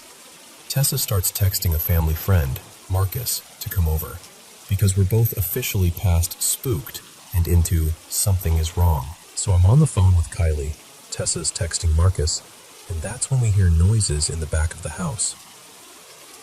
Like, inside, not outside anymore. It starts soft, like the house settling. Old houses pop and creak, whatever. But then it gets faster, heavier, like something shifting around in Tessa's bedroom area, like a drawer being yanked or someone stepping wrong on a floorboard. It had rhythm to it, intent. Tessa and I just look toward the hallway at the same time. She raises the shotgun and I raise my phone flashlight like that's going to save us. We move down the hallway, Tessa in front, me right behind her. We sweep the room with our lights. Nothing. No open windows. No person. No animal. No explanation. Just the air feeling thick, like we interrupted something we weren't invited to. Around this time, my boyfriend calls, and I answer for like 2 seconds, just long enough to say, "Something's happening, I'll call you back." Because my brain is doing that thing where it's trying to be normal while everything is absolutely not normal. And then Kylie calls me again and says, "I'm outside." And immediately I'm like, "Do not get out of the car. Stay in it. We don't know what's going on." So she stays put. Her headlights are on, but it's still so dark that it feels like the woods are swallowing the light. Marcus shows up a few minutes later, but he accidentally blocks the cars in when he pulls up. Doesn't matter. At least we're not alone anymore. I ask Kylie to turn on her brights so we can actually see more than 10 feet past the driveway, and she does. The trees beyond the light just look like a wall. Marcus takes the shotgun from Tessa while she explains everything, and she's moving fast, grabbing a bag, shoving stuff inside, because she's decided she's not staying there that night. She's like, "I'm going to family's. I'm not sleeping here." And I don't blame her, not even a little. I walk out to Kylie's car, but I feel way too exposed standing out there, so I tell her, "I'm going to talk to you from inside my car, so I'm enclosed." So I get into my car, roll the window down, and we're talking through the gap between our cars like it's some weird drive-through confession booth. And then I hear it, behind us. It sounds like a rock being kicked, like a foot scuffing gravel, close enough that my shoulders instantly tense up. I go, "Roll your window up, right now. I heard something behind us." And she rolls it up immediately, and we both just stare forward, watching Tessa and Marcus circle the property with flashlights, checking the dogs, checking the corners of the house, shining light into the tree line. A few minutes pass. We crack the windows again, just barely. Kylie goes, super quietly, "Do you hear that?" I'm watching Tessa and Marcus, scanning, and I'm like, "No, what?" She says the bushes sound like they're rustling, but I can't hear it from my side. And the thing is, Marcus had just walked back there. Like, if it was an animal, it should have bolted. And if it didn't bolt, Marcus would have seen it. Then Kylie looks at me and goes, "It sounds like something is going, ah. And I'm like, "Are you sure it's not one of the dogs?" And she asks, "Do they have a deep bark?" And I'm like, "Yeah." So we try to convince ourselves that's what it is. We need it to be that. Marcus comes back and says he hasn't seen anything, but he wants to fire the shotgun once, just to clear it and scare off anything nearby. So the whole time we thought we had protection, we didn't. And the part that I can't let go of? That first voice. Because Kylie has only been to Tessa's house one time, and whatever called out from the dark sounded like her anyway. And I grew up with Kylie. I know her voice. It wasn't similar. It was right. After we finally got everyone out of there and home safe, we were texting in our group chat, trying to make sense of it. Tessa said something that stuck with me. She said she feels this anger in the house sometimes, like a heavy, sharp feeling. But when she leaves the property, it fades. And I'm not going to pretend I'm some expert, but I know enough to understand that when a place holds a specific, intense emotion like that, especially when it's consistent, it's not a great sign. She wants her pastor to come pray, and she asked me to help cleanse the house too. And honestly, I don't know what it was. I don't know if it was something paranormal, or someone messing with us, or some bizarre echo in the woods that just happened to hit the exact right tone. But I do know this. Something answered us from the dark, and it knew exactly whose voice to use.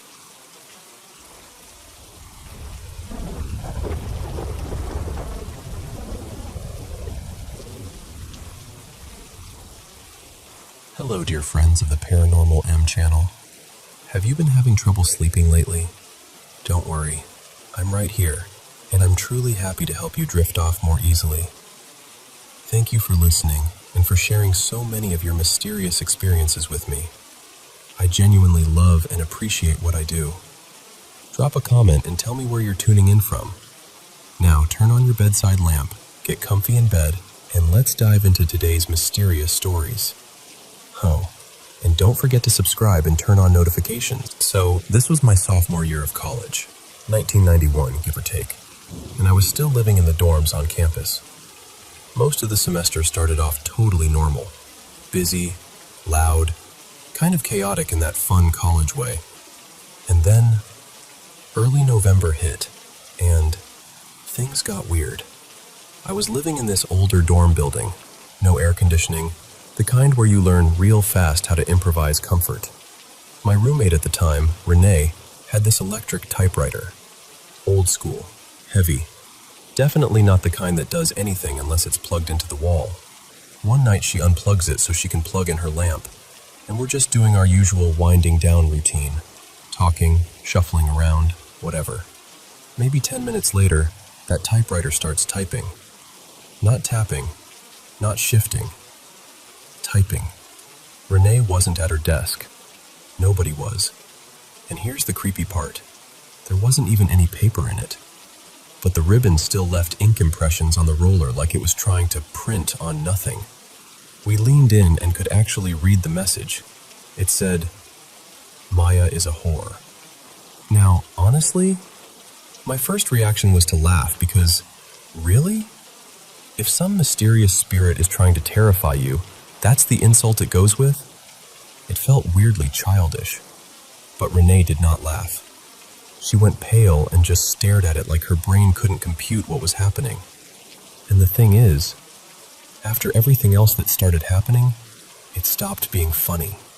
Because not long after that, we started having nights where our box fan would end up on the floor. If you've ever lived in a dorm with no AC, you know the setup. Windows cracked open, box fan perched right in the frame to pull air in. Our windows tilted outward, like they opened toward you, maybe 45 degrees. The fan sat on the sill in a way that was actually pretty stable. It wasn't the kind of thing that could just slide off. It would have to be lifted up and over the edge to fall. But that's exactly what started happening. We'd be dead asleep, and then suddenly, crash! The fan would go up, over, and slam onto the tile floor like someone had thrown it. It happened more than once. Enough times that our suite mates started complaining, and even the people in the room below us were like, "What in the world is going on up there?" Because a metal box fan hitting a dorm floor at 3 a.m. is not subtle. It's the kind of sound that feels violent. At this point, we're both getting jumpy. Even when nothing was happening, we were waiting for something to happen. I ended up telling my mom, and she did that mom thing where she didn't exactly say she believed me, but she could tell I was scared. So she bought me a crucifix, really nice one, heavier than the cheap plastic ones, and told me to hang it over my bed. I mounted it above my headboard, like, securely. I wasn't messing around. And for a night or two, I felt a little calmer, like maybe that would settle whatever was going on. Except then, the crucifix started falling. Not once, multiple nights. I'd wake up and it would be on the floor. So one night I finally thought, nope, I'm staying awake. I'm catching this. I lay there staring up at it, barely blinking, waiting. And at some point, when the room had that heavy late-night stillness, you know, when everything feels suspended, it dropped. Just off the wall. And I swear to you, I launched out of bed like someone had lit my hair on fire. That's how fast I moved. My heart was pounding so hard it felt like it was shaking my ribs. And then Christmas break happened. One night I worked a late shift, something like 9 p.m. to midnight, then went back to my room to sleep. And that's when the worst thing happened. I'd be right on the edge of falling asleep. You know that exact moment when your body is melting into the mattress and your thoughts start getting blurry, and something would come right up close to my face, close enough that I could feel it there, and it started whispering my name. Not yelling, not dramatic, just this low, insistent whisper. Maya, Maya, Maya, over over and over and over again, like it was trying to pull my attention down into it. Every time it happened, I'd snap my eyes open and sit up, heart slamming, and the room would be empty. But the feeling didn't leave. It felt like the air itself was wrong, like I wasn't alone even when I was alone. That was the night I hit my limit. When I came back after winter break, I moved out. I didn't negotiate with myself. I didn't try to be brave about it. I just knew I was done. And what's always stuck with me is how personal it felt. Like whatever it wasn't just being spooky. It felt targeted. Like it didn't care much about Renee, but it had this sharp, ugly focus on me. And for whatever it's worth, this is hard to explain. I remember the energy feeling male. Not in a movie monster way, just that heavy, invasive presence that felt masculine to me. The college was in Warrensburg, Missouri, University of Central Missouri, and there was another dorm on campus that everyone talked about as being haunted.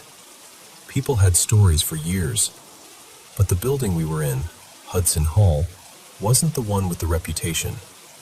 I've looked, and I've never really found anything about it, so I don't know. I've always wondered if it was something about the building, or something that followed someone, or something that just latched on for a while and then let go. But I still think about that typewriter sometimes. How ridiculous the message was, and how it somehow made everything feel even colder. Like something was trying to get under my skin in the pettiest way possible.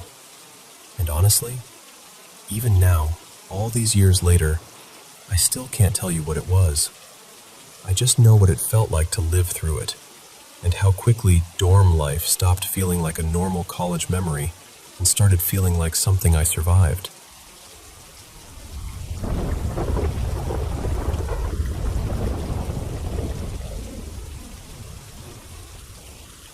Hey, so I've never really told this in a calm way, but I'll try. I'm from Malaysia, and something really strange started happening to me after my national service. They sent our batch to this camp way out in the jungle, like properly tucked away. No main roads nearby, no towns you could just wander into. It felt safe in this weird, isolated way, but it also meant we depended a lot on nearby farmers for supplies. The whole place had this feeling of being cut off from the rest of the world, like the jungle could swallow sound if it wanted to. One night, we were called in for roll call inside the dining hall. There was a small stage at the front, and behind that stage, this is important, there was a little lake. You couldn't always see it clearly, but you felt it back there, like a dark patch in the room. We lined up to get briefed on the next day's activities, but what stuck with me was this. There were no officers in sight. None. Still, someone told us to stand straight and keep our eyes forward, facing the stage. No turning around, no talking. At first, nothing happened. Then this cold breeze rolled through the hall. So cold it didn't make sense. The kind that crawls across your skin. And then the guy in front of me, this big, solid dude named Fareed, just dropped. Straight down, like someone unplugged him. He hit the floor hard. And right after that, more people started going down, one after another. Here's the part that still makes my stomach twist. When people faint, usually their eyes shut, right? Not this time. Their eyes rolled back until it was just white, like blank glass. I remember telling myself, okay, this is some dumb prank, some hazing thing. I was trying to force logic into it because if I didn't, I think I would have panicked. But then people started screaming, like real screaming, not the messing around kind. The fear in it was raw. And in the middle of all that noise, I heard something right at my ear.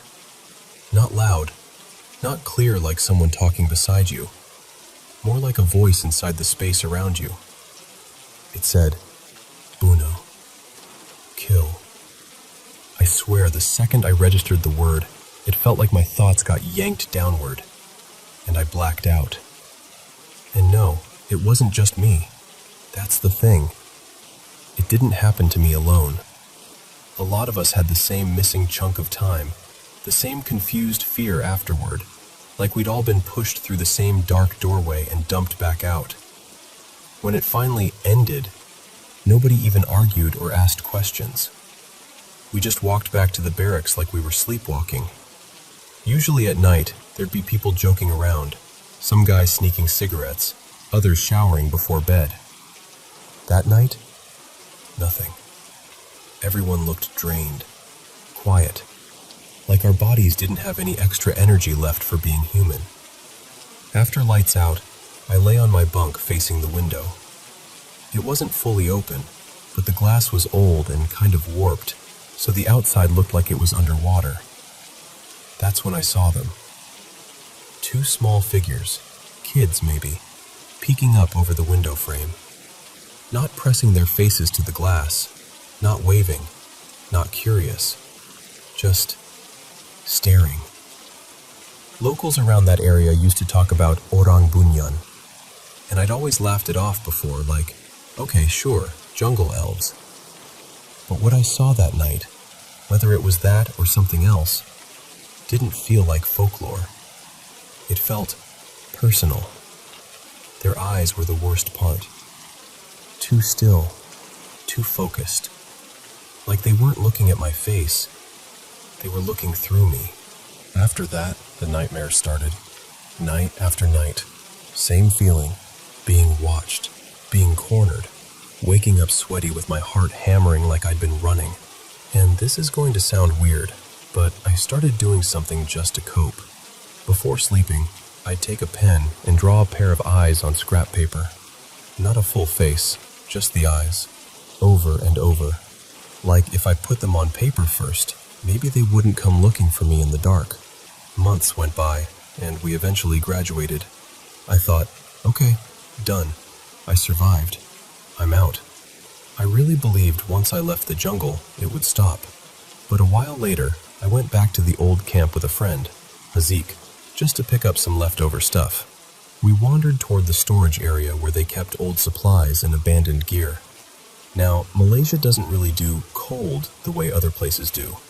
That day, it was blazing outside, sticky, bright, the kind of heat that makes your shirt cling to you. But the moment I stepped into that storage room, it was freezing. Not cool, freezing. No air conditioning, no fan, nothing that could explain it. The cold felt unnatural, like the room was holding its breath.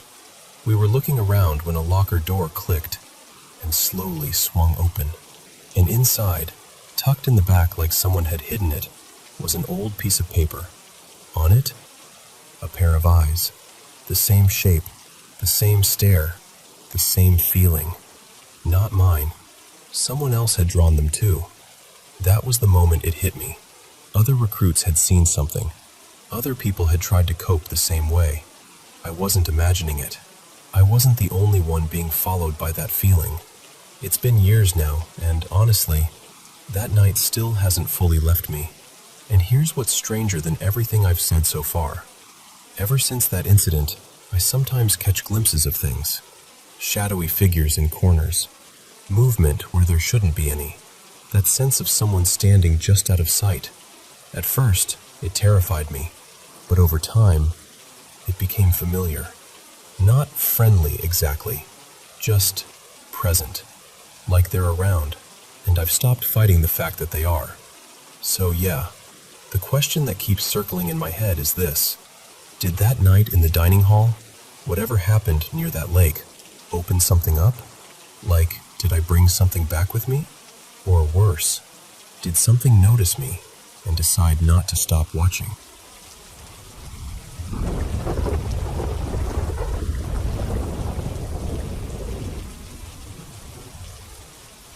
Okay, so before I get into what happened, I need to give you a little context, because otherwise, it's going to sound completely out of nowhere. I've been having weird experiences for as long as I can remember. Like, as a little kid, I had night terrors, those truly vivid, wake-up sweating kind, and honestly, I still get these intense recurring nightmares even now. And on my dad's side, there's always been this quiet family understanding that some of us are, I don't know, more sensitive. So growing up, I never really thought of it as dramatic. It was just part of life. Nothing felt violently threatening, not usually. Sometimes I'll get what I call bad vibes in a place for absolutely no reason, but that's about it. There's also been this one specific thing, this visitor, I guess you could call it. Since I was around 3 or 4, I've had moments where it feels like someone sits on the edge of the bed. You know how you can tell when a mattress shifts and there's that weight? Different beds over the years, different rooms, same feeling. Sometimes you even hear the little creak like someone settling in. It never stays long, maybe a few seconds, and then I'll hear the faintest sound of footsteps fading away, like it's leaving. Now I'm married. My husband, Evan, has his own family history of sensitivity too, but on his mom's side instead of his dad's. We've been living in this small, older house, built somewhere around the 1940s, I think. Just the two of us and our 2 dogs. That's it. Quiet little life. Except, when we first moved in, this was over 10 years ago now, things started ramping up. At first it was subtle, that feeling like you're being watched from a dark hallway, or like something is standing just out of sight in a doorway. You try to tell yourself it's your imagination, but then it turned into footsteps. Not just once, like regularly. Walking around the house when we were both sitting still. Sometimes we'd hear low talking, like voices under the noise of the house, but you could never make out words. And then there were the physical things. Cabinets opening by themselves. Lights flicking on and off in rooms no one was in, where there's only one switch, so it's not like someone bumped a dimmer or something. Knocking sounds. Scratching in places that didn't make sense. And here's one that still makes my skin prickle. We'd hear what sounded like a cat sometimes, like a low growl or that awful throaty hiss. Except, we don't own a cat. Never have. Our dogs would react too. They'd stiffen up, stare into empty corners, start whining for no reason, or suddenly refuse to go down a hallway like it was a solid wall. We've had doors that were locked end up unlocked. We've had objects moved. Nothing huge, but enough to make you stop and go, okay, no, that was not there before. And every once in a while we've seen shadow figures. Just quick, dark shapes that vanish when you focus on them. But the strangest thing we've both seen, more than once, is what we jokingly started calling the ghost dog. I know how that sounds, but it's been happening since around December 2020. It's about the size of our smaller dog, except it moves wrong, like it's gliding, floating maybe a foot off the ground. It's fast. Blink and you miss it fast. The second you notice it, it darts away like it's been caught. Now, here's the pattern. Things will calm down for weeks or months. Then it comes back. It builds for a while, gets louder, more frequent, then quiets again. If it gets really intense, I call a family friend, Marianne. She's kind of like an aunt to me, and she's also a pastor. She'll pray with me, and that usually brings the calm back. A couple of weeks ago, we had a little burst of activity again. Stuff in the bathroom, like a few items literally popped out of a basket on the shelf and scattered across the floor like someone flung them. A bottle, mouthwash I think, tipped over by itself. Footsteps again. The usual weird noises. And I know this sounds awful, but we've gotten used to it.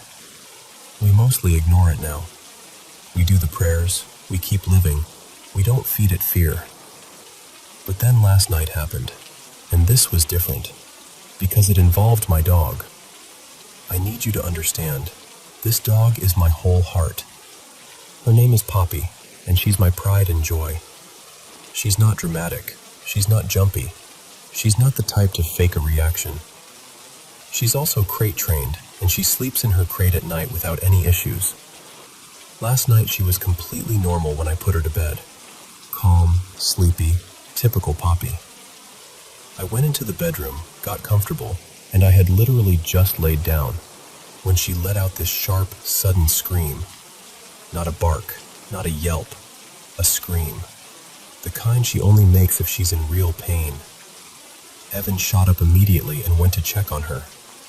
A moment later, he came back and said, "She's staring into the corner of the room weird, but she looks fine." And I tried to breathe. I tried to tell myself maybe she startled herself, maybe she bumped her leg, maybe it was nothing. Then, maybe 30 seconds later, she screamed again. Twice, back to back. And I swear my whole body just went cold, because I knew in my gut something was wrong. I ran to her crate and opened it, and she launched into my arms like she was trying to crawl inside my chest. She was shaking hard. Her hackles were up. She gets this little strip of raised fur along her neck when she's upset, and it was fully standing. She was growling, baring her teeth, and she was staring at the same corner Evan mentioned like she wanted to attack it and flee from it at the same time. And then I realized she'd peed a little. Poppy never does that. Not ever.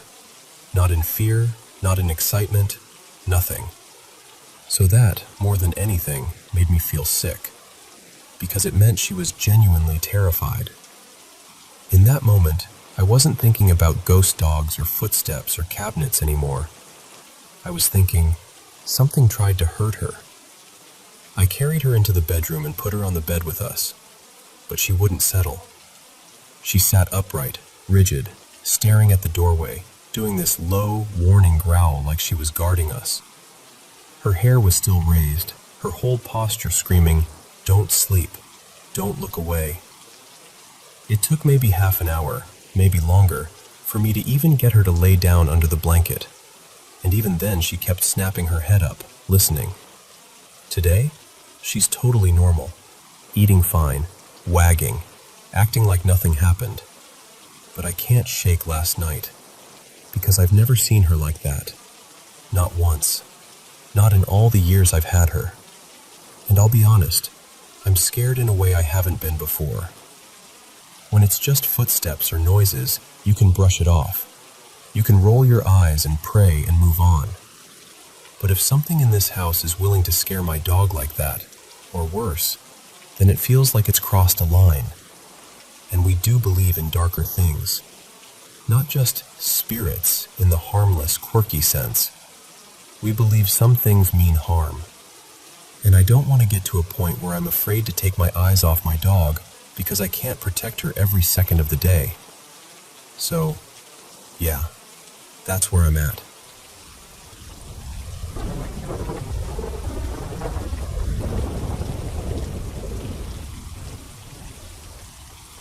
Hey, listen. Before I even get into it, you need to picture the evening the way it felt. The sun was already slipping away, and everything outside had that strange hush that only happens once or twice a year. Like the world is holding its breath. No cars, no kids, not even the scrape of wind in the hedges. Just this dead, heavy stillness. The kind of quiet where you start noticing things you'd normally never hear, like the slow, lonely toll of the church bell down the road. And you know that church, right? The one with the little graveyard tucked around back? I grew up hearing people say that on Halloween night, the line between here and there gets thin. Thin as a closed door. Like if something knocks. It's closer than it ever is the rest of the year. So, that's the mood. This happened years ago, when I was a teenager. Old enough that trick-or-treating would have been embarrassing, but still young enough to think we were untouchable. I'd been at my friend Declan's house with a few others. Nothing wild, just messing about, telling stories, eating whatever junk we could find. But the weather turned absolutely vile, so we ended up stuck inside all night. By the time everyone started heading off, I was the last one there. I didn't want to admit it, but I was a bit uneasy walking home in that kind of night, so I rang my ma'am. She came to collect me. Must have been around 20 past 11, give or take. And the second I got into the car, I realized how bad it really was. It was one of those black, soaked nights where the rain doesn't fall so much as attack you sideways. The wind was throwing leaves and muck across the road, plastering the bonnet. rattling the whole car like it wanted in. Ma'am drove slow, careful, because country roads at night are dangerous even in good weather, never mind that. And we lived out proper countryside. No streetlights, no footpaths, no reassuring glow from a shop window. Just hedges, fields, and the odd farmhouse set back like it's hiding from the world. Now, there's a crossroads not far from our place. You'd know it if you saw it. There's an old whitethorn tree there, dead as a stone monument, standing off near the sign on the far side. Everyone calls it the dead tree, and I swear it looks different at night, like it's watching you. We were coming up on that crossroads, talking away as normal. Me telling Ma'am how the night went, her half listening, half focused on the road. And then the headlights swept across the junction, and everything stopped. Under that dead whitethorn, in the middle of a storm that could peel paint, stood a woman. Not walking, not hurrying, not even hunched against the rain the way anyone would be, just standing there. Out from the ditch more than she should have been, almost like she'd stepped into the road on purpose. I swear to you, it felt like the air inside the car turned cold. Ma'am, who's usually steady as they come, actually halted the car right there, half in the crossroads. Only for a heartbeat, but long enough to carve the image into my head. The woman was old. She had a shawl pulled tight around her shoulders, and she wore glasses that caught the full beams and flashed back at us in these sharp little glints. And she was looking straight at the car. Not confused, not frightened, just fixed on us, like she'd been waiting. Ma'am's first reaction, because Ma'am is Ma'am, was, something's wrong, she might need help. And she slowed again as we rolled toward her. That's when my stomach just dropped clean out of me. Every bit of teenage confidence I had vanished in one go. I didn't even think. I just said, "Ma'am, don't stop. Please don't stop. There's something not right." We passed the woman close enough that I could see her face clearly. She didn't step back from the road. She didn't lift a hand. She didn't blink. Not that I saw. She just turned her head as we went by, tracking us. And then, God, I hate this part, she smiled. Not a friendly smile. Not even a weird old lady smile.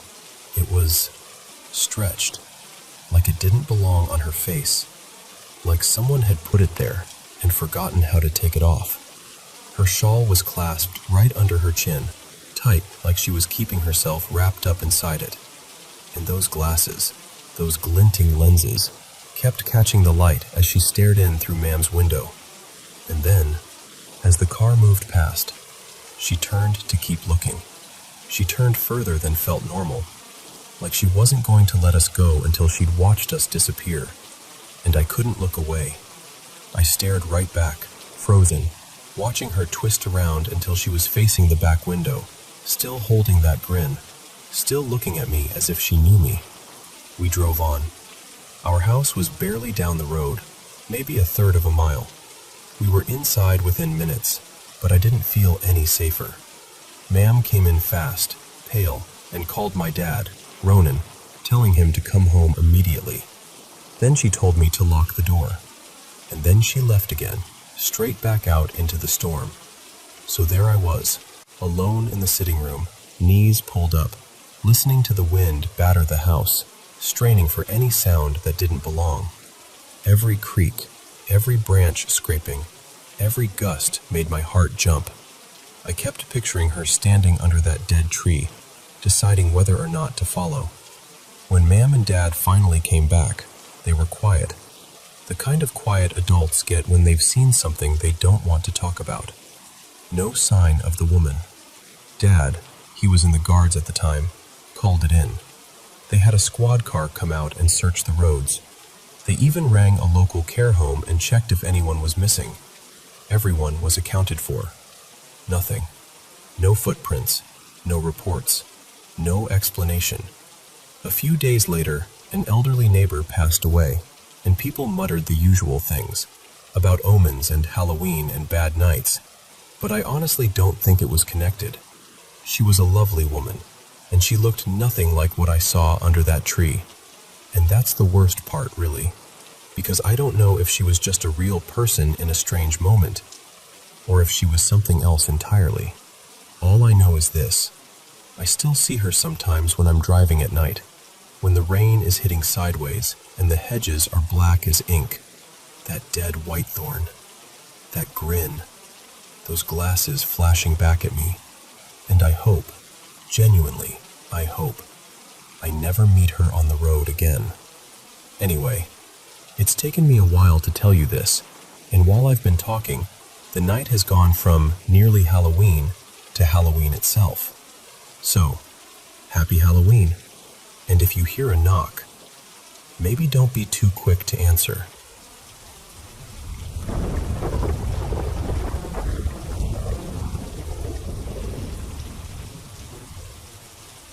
So, I moved into this little house about 8 years ago, and ever since then, it's been like the place has its own quiet secrets. It really kicked off maybe 2 years after I settled in. My son, Evan, started asking me this question that made no sense at all. He goes, "Mom, why are you walking around the house all night? Like, every single night?" And I'm standing there thinking, what are you talking about? I told him straight up, "Evan, I'm not doing that. I'm asleep." But then the next night, it happened again. He heard the pacing, the movement, like someone just slowly circling through the rooms.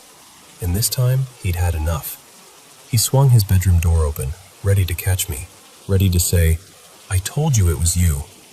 Only, when he opened the door, the hallway was empty. No shadow, no footsteps, nothing. He checked the living room, the kitchen, everywhere. Then he came to my room, and there I was, dead asleep. He just stood there, confused, like his brain couldn't land on a conclusion. And that wasn't a one-time thing. It kept happening on and off until he eventually moved out to live with his partner. I can't even blame him. After a while, it gets under your skin, whether you want it to or not. Then there was this moment in the kitchen, just the two of us, right there together. We had this older fridge at the time, the kind with 2 heavy doors on top and a freezer drawer you pull out from the bottom. Those doors weren't light. You had to pull them with intention.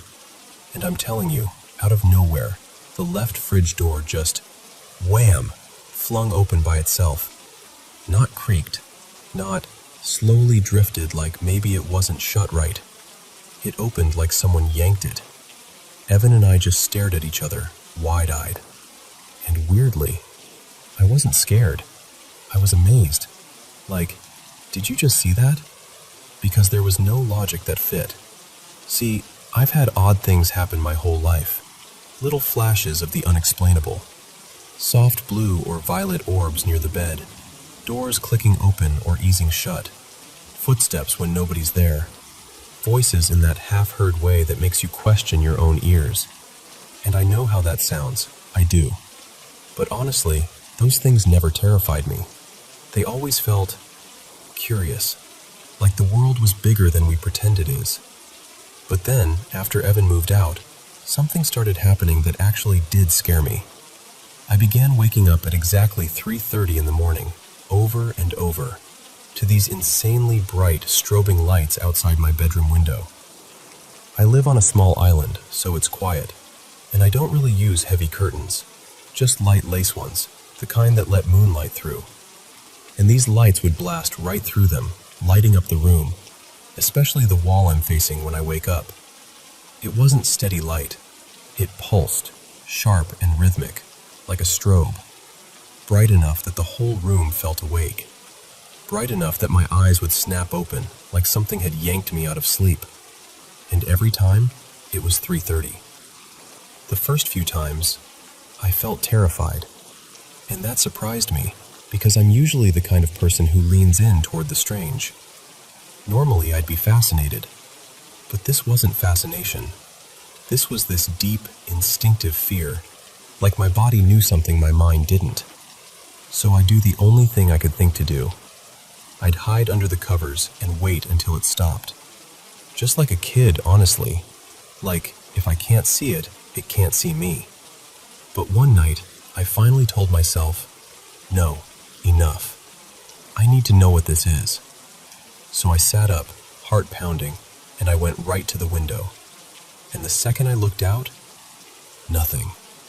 No car, no person, no boat, no flashlight, no source, no movement, just darkness and quiet. And the lights stopped, instantly, like they'd been switched off. So I kept asking myself, why 3:30? Why that time? So exact it feels intentional. And why wake me up at all? I honestly don't know. Maybe I never will. These days, when it happens, I don't fight it. I don't panic. I just close my eyes and let myself drift back down, like I'm quietly accepting that this is part of my nights now. Something that comes, does its strange little dance, and leaves. But I'll tell you, I still wonder. And I have to ask, have you ever experienced lights like that? The kind that feel like they're meant for you?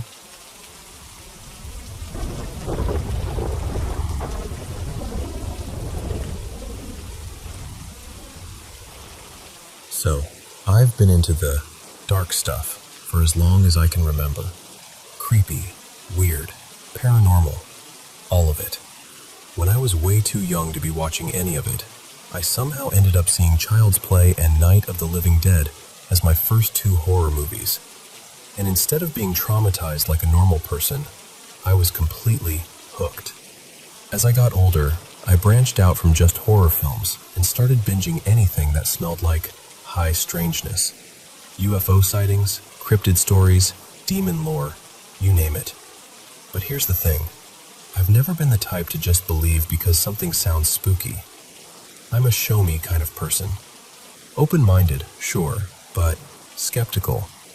I always called myself an open-minded skeptic, like, I'll listen, but I'm not buying it without proof. And honestly, for most of my life, there wasn't proof. I'd lived in the same house in rural Indiana since I was a kid, and yeah, over the years, there were little moments that made you pause. The classic stuff. Thinking you saw a shadow shift in the basement corner. Hearing what sounded like someone talking, even though you were home alone. That, did the floorboard just creak like someone stepped on it? Feeling. The regular spooky seasoning every old house seems to come with. But nothing that ever made me sit back and go, okay, that's real. Until one night a few summers back. An event that scared me so badly I still get that cold, prickly feeling when I think about it. It was late July, the kind of heat that just sits on you like a wet blanket. We didn't have central air, so at night we'd do the usual. Windows cracked, fans going, trying to pull even a hint of breeze through the house. My mom, her name's Darlene, was working an overnight shift that week, something like 11 p.m. to 7 a.m., so it was just me and my little brother Noah at home. Noah had gone to bed hours earlier, and I was finally dragging myself towards sleep around, I don't know, maybe 2:30 in the morning? You know that routine when you're the last one awake? Turning off lights, checking locks, making sure you didn't leave anything weird on. The whole main floor was dark except for one lonely hall light. Just enough to see shapes in doorways, but not enough to feel truly comfortable. Let me paint you the layout because it matters. The hallway on the main floor kind of runs like a capital I. Off to one side is my mom's bedroom. Off the other side is the kitchen. Behind you, if you're standing in the hall, is the living room and dining area. Then the hallway stretches forward. At the far end, one direction leads to the stairs up to the bedrooms, and the other direction leads to the bathroom. Straight ahead, dead center, is the back door that goes out to our enclosed porch. That night, the porch door was open because it was cooler outside, and we were hoping the air would drift in. So I'm walking down that hallway, barefoot, half asleep, squinting into the dark porch opening. My plan was simple. Close the door, lock it, go upstairs, crash. I get to the doorway. I reach toward the door, and the moment I'm there, in that black rectangle of porch darkness, something makes a sound. Not a random creak, not a bump, not an animal scratching.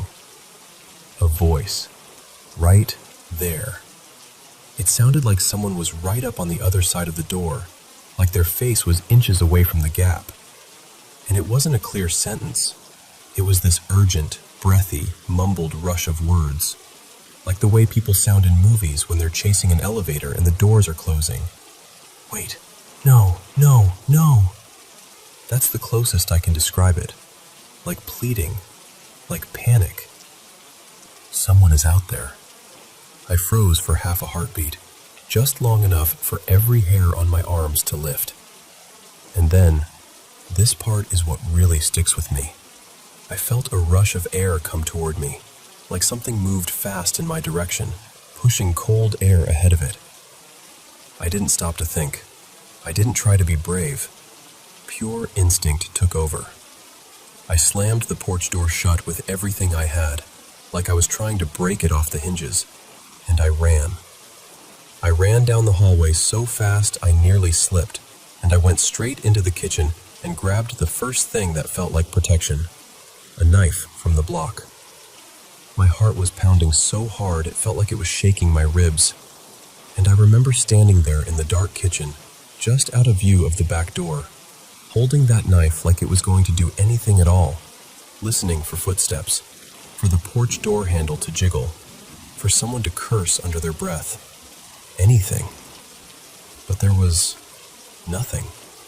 No footsteps, no scrambling, no banging, no porch creaks, just silence.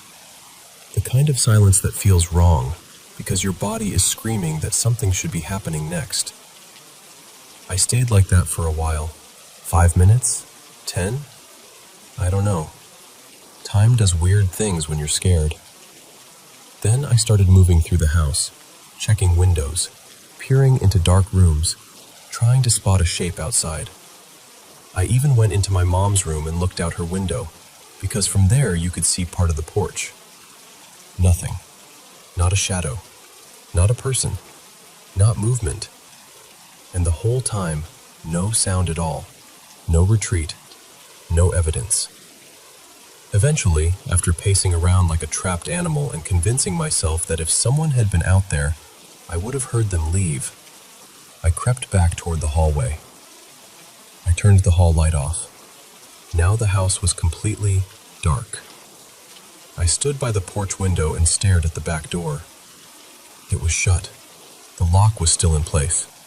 Everything was exactly as it should be. And that's when the reality of it hit me. Like my brain finally caught up with what my body already knew. It was nobody. So what did I hear? What whispered at me like it didn't want the door to close? And what was that rush of air, like something lunged forward without a body? That was the night my open-minded skeptic label kind of fell apart. Because something spoke to me from that porch darkness. Something I couldn't see, couldn't chase, couldn't explain. And it came at me like it was right there, reaching for the last second before I shut it out. And I can joke about horror movies all day long, but that was the first time I felt, deep in my bones, that something can be real even when it doesn't have a shape.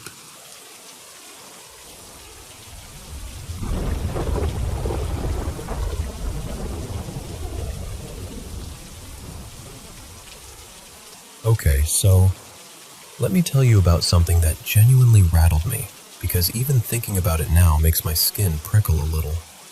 So last night, my partner, let's call her Maya, and I were doing our usual, together but doing our own thing vibe. I was out in the living room, half slouched in my chair, watching old UFC fights on streaming, and she was in the bedroom on her tablet, sketching with her stylus like she always does when she wants to relax.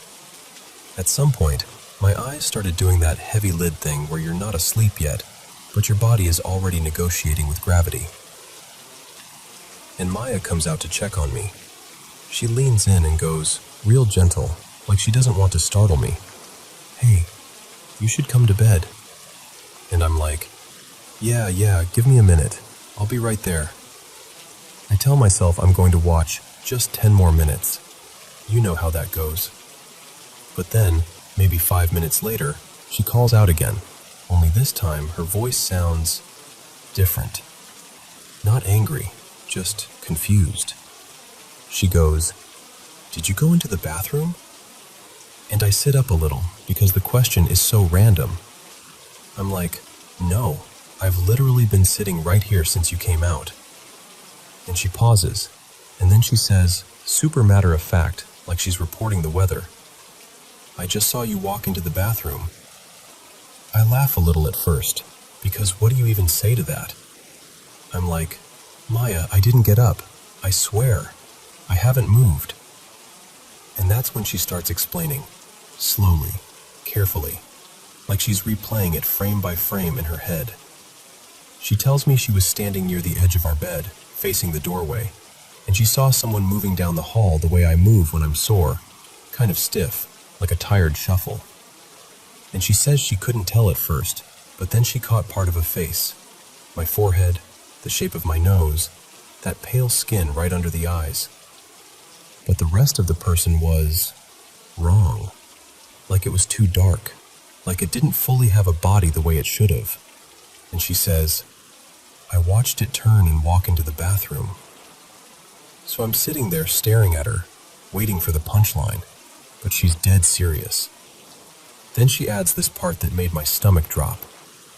She said she heard the footsteps, heavy ones, like the way I walk when I'm wearing slides and I'm not trying to be quiet. She said the bathroom light never flipped on, and the door never closed. So after about 30 seconds, she got this uneasy feeling and walked in to check. And nobody was in there. She looked behind the shower curtain, checked the corners like that even makes sense. Nothing. That's when I actually got freaked out, because if she'd said she just thought she saw something, fine. But she was describing details, movement, sound, a partial face, like she wasn't imagining it, she was witnessing it. And here's the part that keeps bothering me. The TV was on in the living room, bright enough that it throws this soft flickering light down the hallway. With the bedroom door open, that glow hits the closet door at the end of the hall. So if someone walked by, you'd think you'd see a full silhouette, head, shoulders, everything. But she didn't. She said it was like only the upper part of the face resolved, and the rest was shadow. Like something trying to wear my outline but not getting it quite right. Now, I should probably mention, Maya and I are kind of spiritually curious. Not in some edgy horror movie way. More like, we read things, we do little protection rituals sometimes, cleansing stuff, intention setting, candles, herbs, that kind of energy. Nothing about summoning anything. No, let's open a door and see what happens. None of that. It's always been gentle, careful, grounded. And the layout of our place makes it even creepier. So, picture this. Living room opens into a hallway, maybe 8 or 9 feet. At the end of the hall, there's a closet facing you. To get anywhere else, you do this tiny little jog, almost like a quick right, then left. On the right is the spare room. On the left, like very close, is our bedroom door.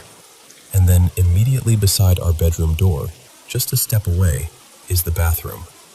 So if something walked into that bathroom, it had to be right there, in that tight little cluster of doors. There's nowhere to disappear unless it just doesn't follow the rules we do. After she told me everything, I didn't even finish what I was watching. I muted the TV and just sat there listening to the apartment like it might say something back. And I remember thinking, okay, either there's a normal explanation that we're missing, or we just got a glimpse of something that was pretending to be me. And honestly, I don't know which one is worse.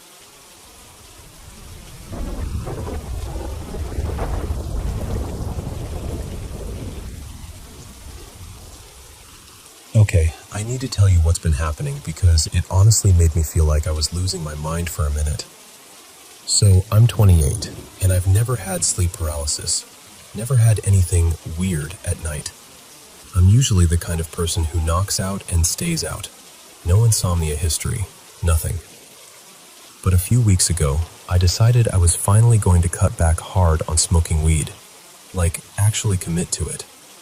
I'd been using it daily for years, and I wanted a change. The first couple nights were totally fine. I was like, okay, maybe this won't be that bad. And then one night, I went to bed around midnight, and I started waking up constantly. Not just once, like every hour. I'd check the time, roll over, try again, and boom, awake again. By the third time I woke up, I turned onto my side and shut my eyes, trying to force myself back to sleep. And that's when it happened. This pressure built up in my head, like a heavy, strange squeeze, and then this high ringing sound started, quiet at first, and it kept getting louder. Louder and louder, like it was turning up inside my skull. It only lasted a few seconds, but it felt so intense that I snapped my eyes open. And in the corner of my room, I swear to you, I saw someone. A woman-shaped figure in a dark cloak, hair hanging forward like a curtain completely hiding her face.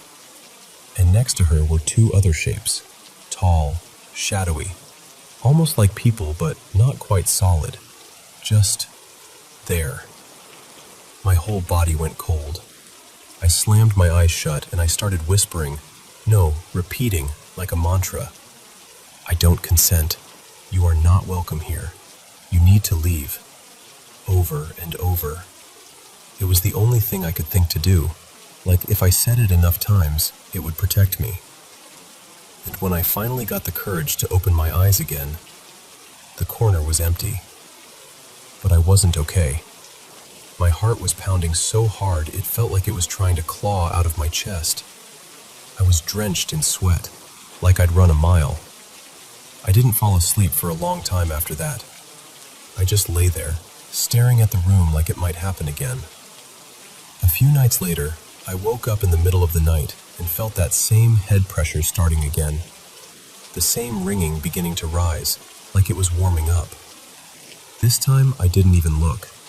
I just stayed still and kind of prayed quietly to myself until it passed. After that, I started sleeping with extra lights on. Not super bright, but enough that the room didn't feel like a black box. I kept thinking, if something's there, I want to see it. I don't want to be caught off guard. Then last night was the worst.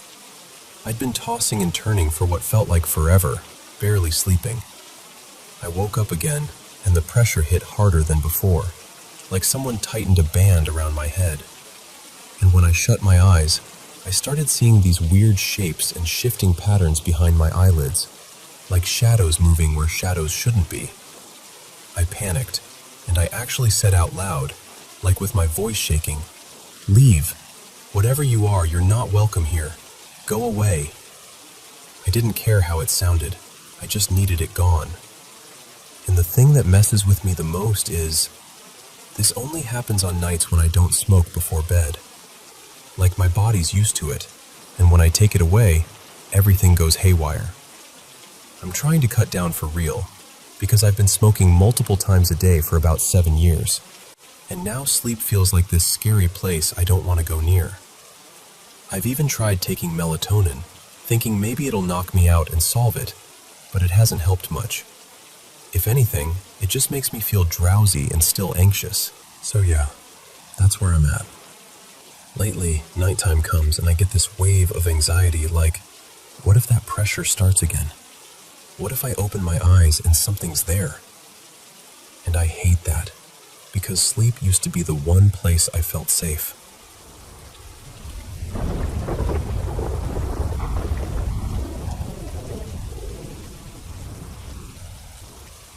Okay, so I've been turning this over in my head for weeks, and I still don't have an explanation that feels solid. For context, I'm 23, my partner Mara is 22, and we moved to the Northern Virginia area late last year because I landed a new work opportunity. We were both excited, but also stressed. New place, new routines, the whole thing. So in early winter, we decided to do a little reset weekend trip and drove down to Pigeon Forge, Tennessee. You know, tourist lights, cheesy attractions, just something easy. We booked this little cabin room situation at a campground right near the main strip. It wasn't a standalone cabin like in the pictures, more like an older building that had rooms connected, and there was this weird interior door in the middle that, I guess, could connect two rooms if a family rented both sides. Anyway, first night there.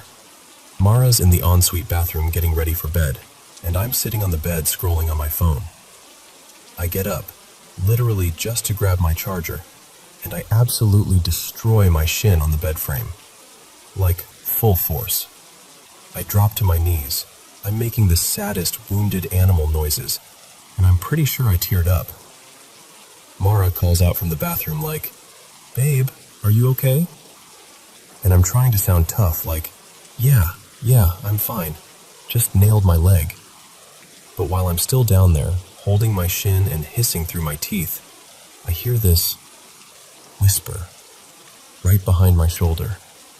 Close. Too close. It's not clear enough to make out a whole sentence, but it's something like, "Shh."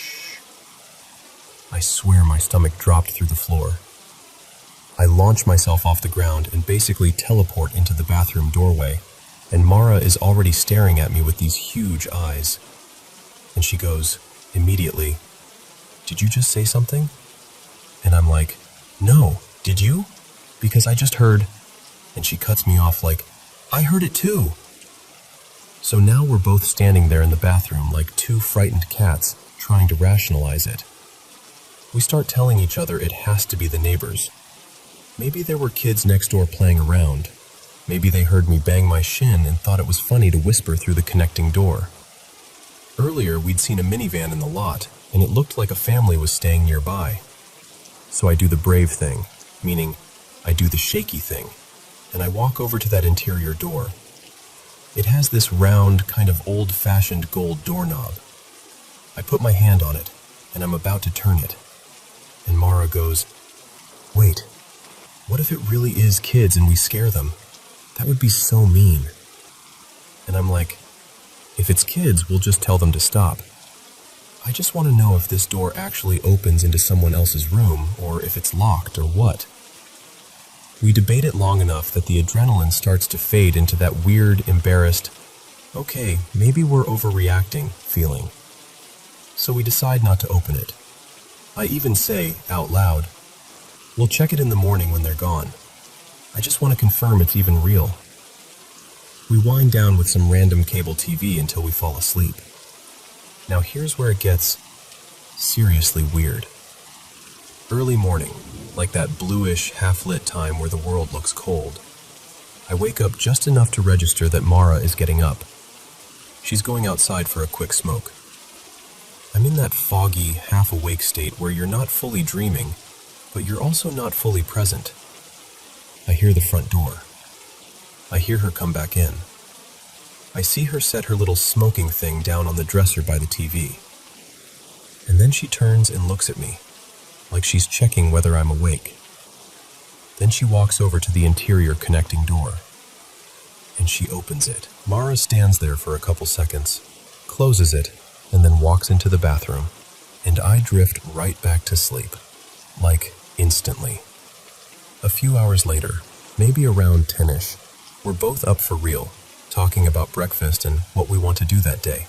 And Mara casually goes, "Do you want to open that connecting door now? The family next door is probably gone." And I just stare at her, because I'm like, "But you already opened it this morning." And she's like, "What? No, I didn't." At first, I think she's messing with me. Or maybe she's embarrassed and trying to pretend she didn't do it, because she knows I was so curious. So I tell her, "Mara, I saw you. You went outside, came back, put your stuff on the dresser, looked at me, opened it, then went to the bathroom." And her face changes, like she goes pale. And she says, "I did go outside. I did set it down. I remember the morning light. But I did not open that door. I wouldn't open it without you. I'm too scared. I got the strongest goosebumps, like full body, and I start pacing because I'm thinking, how do I explain what I saw? I can see it, the white door, the smaller knob, and what's freakiest is I also woke up with this weird sense of relief, like I'd gotten closure, like I didn't need to open it anymore, when the night before I was obsessed with checking. So I tell her, okay, then open it right now. Just do it with me here. She walks over, puts her hand on the knob the exact way I remember, and I sit down on the floor because my legs feel wobbly. She turns it, and there it is. The same exact setup I saw earlier. The interior door opens to reveal another white door facing us with that smaller gold knob. Mara kind of freaks out because she's like, I remember everything else you said. The light, where I set my stuff, it's still there. And she's right. It's still on the dresser, exactly where I described. So we spend the whole day trying to label it as something normal. Sleepwalking? False memory? A dream stitched into reality? But it didn't feel like a dream. It felt like I witnessed something that didn't match what actually happened. My mom, who is pretty spiritual, says maybe it was something comforting, like the whisper was meant to calm me down after I hurt myself, and then the whole door moment was meant to ease the obsessing and the fear. Like, you don't need to know what's behind it. It's fine. I don't know. I'm not even saying I believe that. I'm just saying it's the only explanation anyone has offered that isn't, your brain is glitching. And then, because apparently that wasn't enough, we had a second thing happen. This one was yesterday morning, and it's the reason I finally started telling people outside our circle. We're living in a hotel right now because of work, just temporarily. We both wake up early, around 6:30. Yesterday I was doing that thing where you snooze an alarm and bargain with yourself for 5 more minutes. I remember half waking at 6:41 and setting a timer for 5 minutes. Then I knocked out hard again. Mara was already in the bathroom, and suddenly I hear her voice, tight and scared, calling my name. Did you hear that? I'm instantly awake in that something's wrong way, and I stumble into the bathroom like, hear what? And she tells me, I heard a deep voice say, wake up. She said it didn't sound like a person in the hallway. It sounded close, like it was in the room, but also not like any normal voice. She described it like it had this weird, clipped, almost recorded quality, like a phrase played from a tape. And she's whispering all this to me with her eyes huge. Then she heard it again. Same phrase, same tone. Wake up. And while she's telling me this, my timer goes off. My 5-minute timer that I set while half asleep. So it literally did wake me up. And I know how that sounds, I know. But we just stood there in the bathroom staring at each other like, what are we supposed to do with that? Because 2 separate times now, we've both heard something we can't place. And the first time, I saw something I can't reconcile with what Mara says actually happened. We've tried blaming neighbors, hotel sounds, pipes, half dreams, anything. But the timing, the closeness, the fact that it's happened twice, it just sits in my chest. And honestly, the part that bothers me the most isn't even the fear. It's that feeling of being watched, not in a horror movie way, but in a something is aware of us kind of way. Like something leaned in close and went, shh, and then later went, wake up.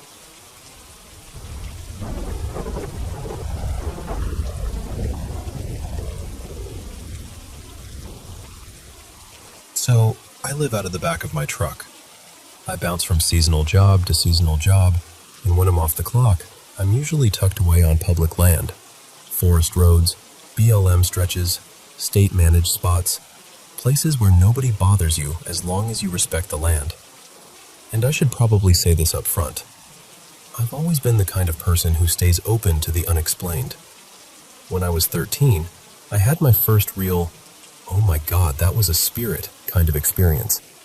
And after that, I didn't run from it. I leaned in. I started seeking things out. Paranormal stories, haunted places, the whole deal. Anyway, last winter I was working near the Sierra, just outside Sequoia. When the season wrapped, I had a few weeks to kill before I needed to be back up in Washington for my summer gig. I wanted, so badly, to head up toward Mount Shasta for a couple nights and just watch the sky. That area feels charged, you know? Like the kind of place where you might see something you can't explain. But a storm rolled in, dumped a bunch of snow, and my truck's honestly kind of pathetic in conditions like that. Rear-wheel drive, not built for sketchy mountain roads, and I wasn't trying to become one of those stranded horror stories. So I changed plans and decided to stop near a lake on my way toward the coast instead. I found this surprisingly cheap campground and rolled in on a Sunday evening, right before dark. The place was quiet, almost too quiet. My site sat at the edge of a small bluff above a river, and the water was moving fast enough that it made that steady, constant rushing sound. The only other people there were this family in an RV, 2 parents and 2 kids. The boys were riding their bikes around earlier, doing laps like kids do when they've got nowhere else to burn energy. I did my normal routine, cracked a couple beers, made a quick meal, some kind of stir-fry situation, ate it right out of the pan, and climbed into the truck bed. When I sleep out like that, I usually leave my tailgate down and the canopy window open. I like being able to stretch out, and it keeps things from getting damp and gross with condensation. It's just comfortable. Like the closest thing I have to sleeping with the windows open at home. So I'm out, dead asleep. And then I snap awake. First thing I do, always, is check the time. It was 2:03 a.m. I remember because I was annoyed. Like, great, it's not even close to morning. And I was unbelievably thirsty. Like the kind of thirsty where your brain is panicking a little. I grabbed my water jug, the big one, and tried to refill my bottle in the dark with my lantern going, half asleep and clumsy. I spilled water all over myself, splashed my sleeping bag, and I'm whisper cussing at the universe, trying to mop it up with a shirt, making way more noise than I realized. Then I started to settle. I reached for the lantern to turn it off, and I heard something. At first, I couldn't even place it because I'd been making such a racket. I thought maybe it was just a weird echo, or a distant animal, or my brain filling in sounds the way it does when you wake up too fast. I went to reach for the lantern again, and I heard it clearly. A voice, from down toward the river. It said, "Help." Just one word. And it sounded like a kid, like an 8 or 9-year-old boy. Immediately, my mind snapped to that family in the RV. Those boys had been riding bikes earlier. My body moved before my thoughts did. I pulled my boots on fast, heart thumping, and I started to swing my legs toward the tailgate like I was about to climb out and run down there. And then I heard it again, and everything in me froze, because the second time, it didn't sound right. Not like an animal cry exactly. Not like a human voice either. More like a blend. Like whatever made the sound had learned the word, but didn't understand how to be a person. I'm telling you, every hair on my body stood straight up. It felt like my gut grabbed me by the spine and yanked me backward. That instant, primal message, do not go down there. So I slammed the tailgate up, shoved the canopy window shut, hard, and then I realized, too late, that I couldn't properly lock either one from inside. So now I'm lying there in the dark, in the bed of my truck, with a hatchet beside me and a knife in reach, feeling ridiculous and terrified at the same time. And the call kept coming, over and over, same rhythm, same distance, never closer, never farther. Help. And then that twisted version, help. It went on for what felt like forever. I checked my phone once and saw I'd already been listening for more than half an hour. I didn't move. I didn't even breathe right. I just stared into the dark and listened to the river rush underneath it all. And then, just as suddenly as it started, it stopped. No footsteps, no splash, no crying, no yelling from the RV. Nothing. Just the river, like it had been the whole time. I've lived in the woods a lot. I've heard mountain lions screaming like women. I've heard bobcats and foxes and all kinds of stuff that makes your blood run cold when you don't know what it is. I've heard animals make sounds you'd swear were words if you caught them at the wrong angle in the dark. But this wasn't that. It didn't fit. And I've never felt fear like that. Like the kind that doesn't come from a thought. It comes from somewhere older than thinking. And the thing is, I didn't leave. I stayed 2 more nights in that same site because part of me needed to know if it would happen again. I've always believed moving water can hold on to energy, like it carries things, or leaves impressions behind. So I set alarms, 2:03 a.m., both nights. And I listened. Nothing. Not a single help. Not even a weird animal call. Just the river and the normal night sounds. So that's it. That's what happened. And I'd honestly love to hear what you think, because I know there's more than one explanation. But I also know what my mind immediately jumped to, and I can't shake the feeling that whatever it was wanted me to come down to the water.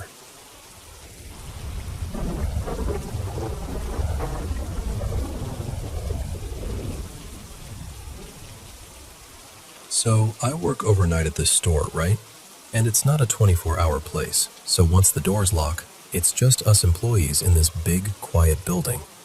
No customers, no random people wandering in. Just the hum of the lights, the occasional clatter, and that weird feeling you get when you realize how loud silence can be. I've only been there about 8 months, and I'll be honest, this store has had a vibe since my very first night. Not like old cemetery on a hill haunted. The building's only been around a couple decades, and I've never heard of anyone dying there or anything. It's just little things. The kind of little things you can brush off if you're determined to. Except I'm not always determined to. On my first overnight shift, I was walking past one of the back aisles when I heard this clear as day. An older man's voice, kind of raspy, going, "Hey, sweetheart." And I froze because there was no older man. There wasn't even an older employee on nights. Nobody that voice could belong to. It wasn't muffled. It wasn't distant. It was right there, like someone speaking over my shoulder. After that, it was like the store started showing off. The bathroom sinks, those sensor ones, will sometimes just kick on by themselves. Like full blast, no hands anywhere near them.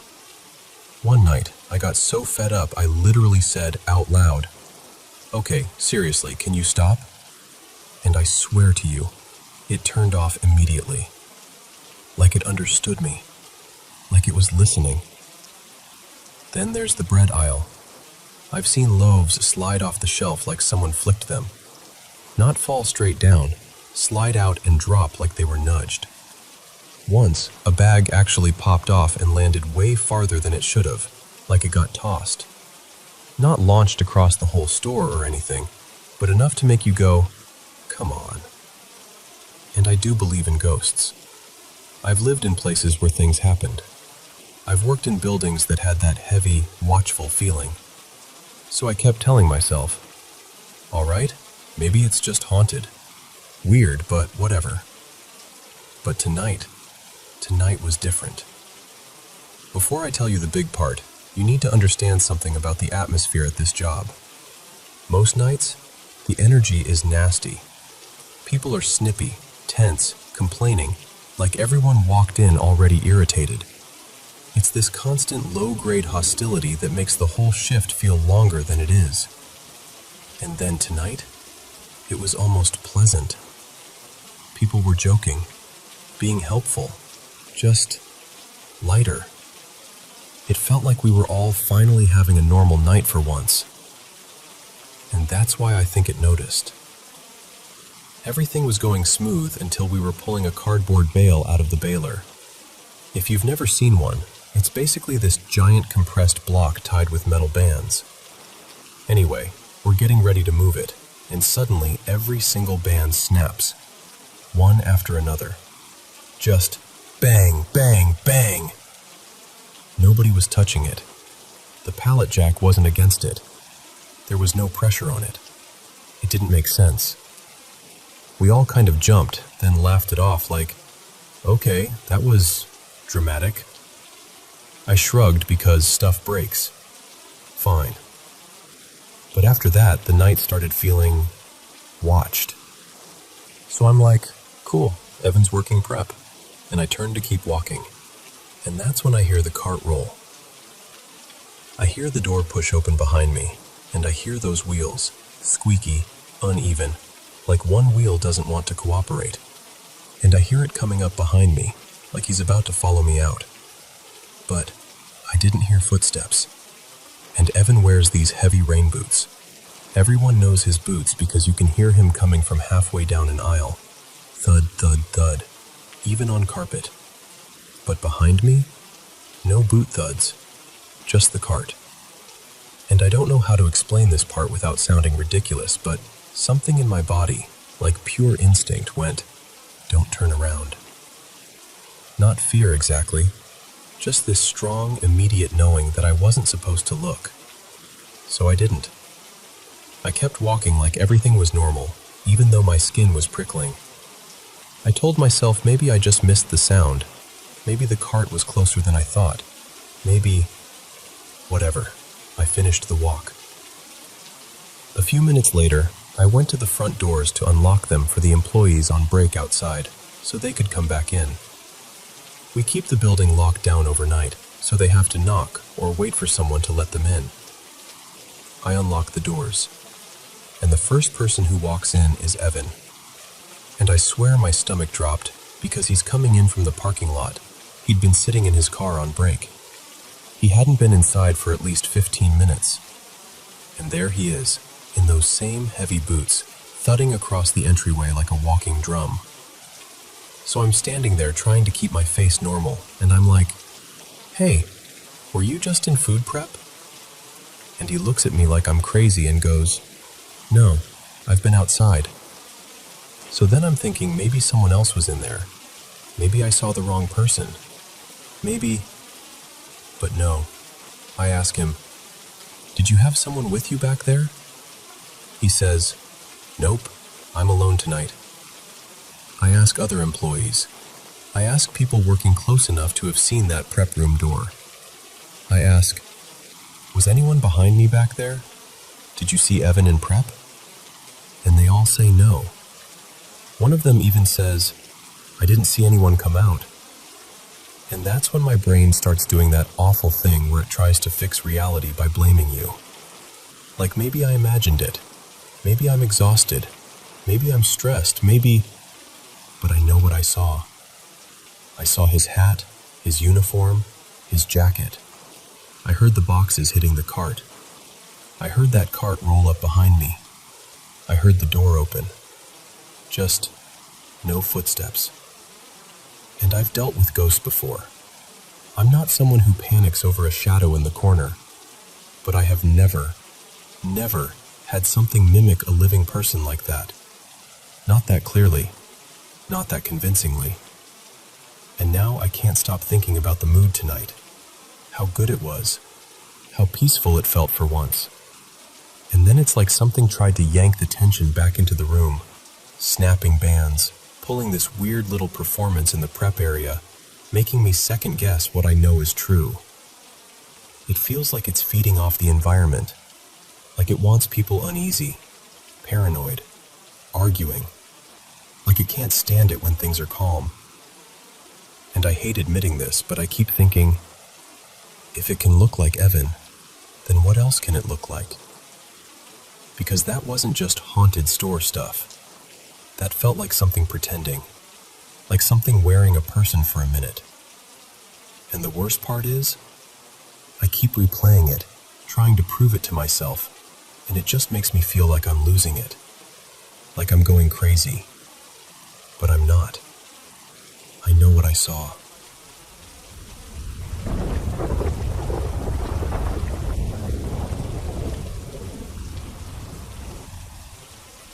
Hey, so I'm going to tell you a story that's really close to my heart. And I'll be honest with you right up front. It's part love letter to where I'm from, and part something else. Something I still don't fully have words for. I've lived my whole life in Western Ohio, Logan County, the kind of place where you can drive 10 minutes and watch the land change from soft, rolling low hills into wide, flat fields that look like they go on forever. And the seasons here? People joke about Ohio weather, but when it's right, it's right.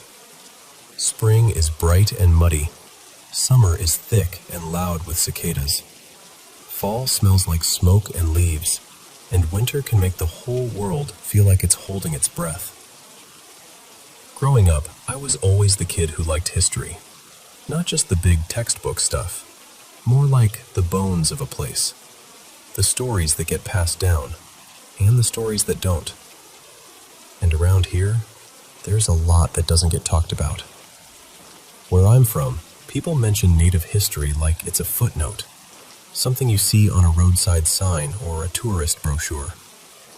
We had this local cave system that did tours, and once a year, there'd be a little festival in a nearby town with dancing and drums, and that was basically it. That was the extent of what I knew. But when I got older, I started asking questions, like, who lived here before the farms and roads? What happened to them? Why do we act like they vanished? The deeper I dug, the heavier it got. There were treaties, sacred promises, broken like they meant nothing.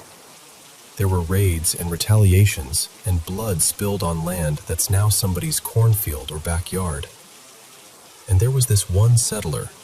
Around here, people put his name on everything, like he was a legend. Let's call him Caleb Logan. Folks told the hero version of him, but what I found was uglier. Betrayal, burned homes, killings, land taken by force. And the part that messed with me most? The way he was still celebrated, like none of the rest mattered. My own school, when I was a teenager, had him as a mascot. Can you imagine? You grow up chanting a name at games, and then one day you learn what that name cost other people. It made my stomach turn.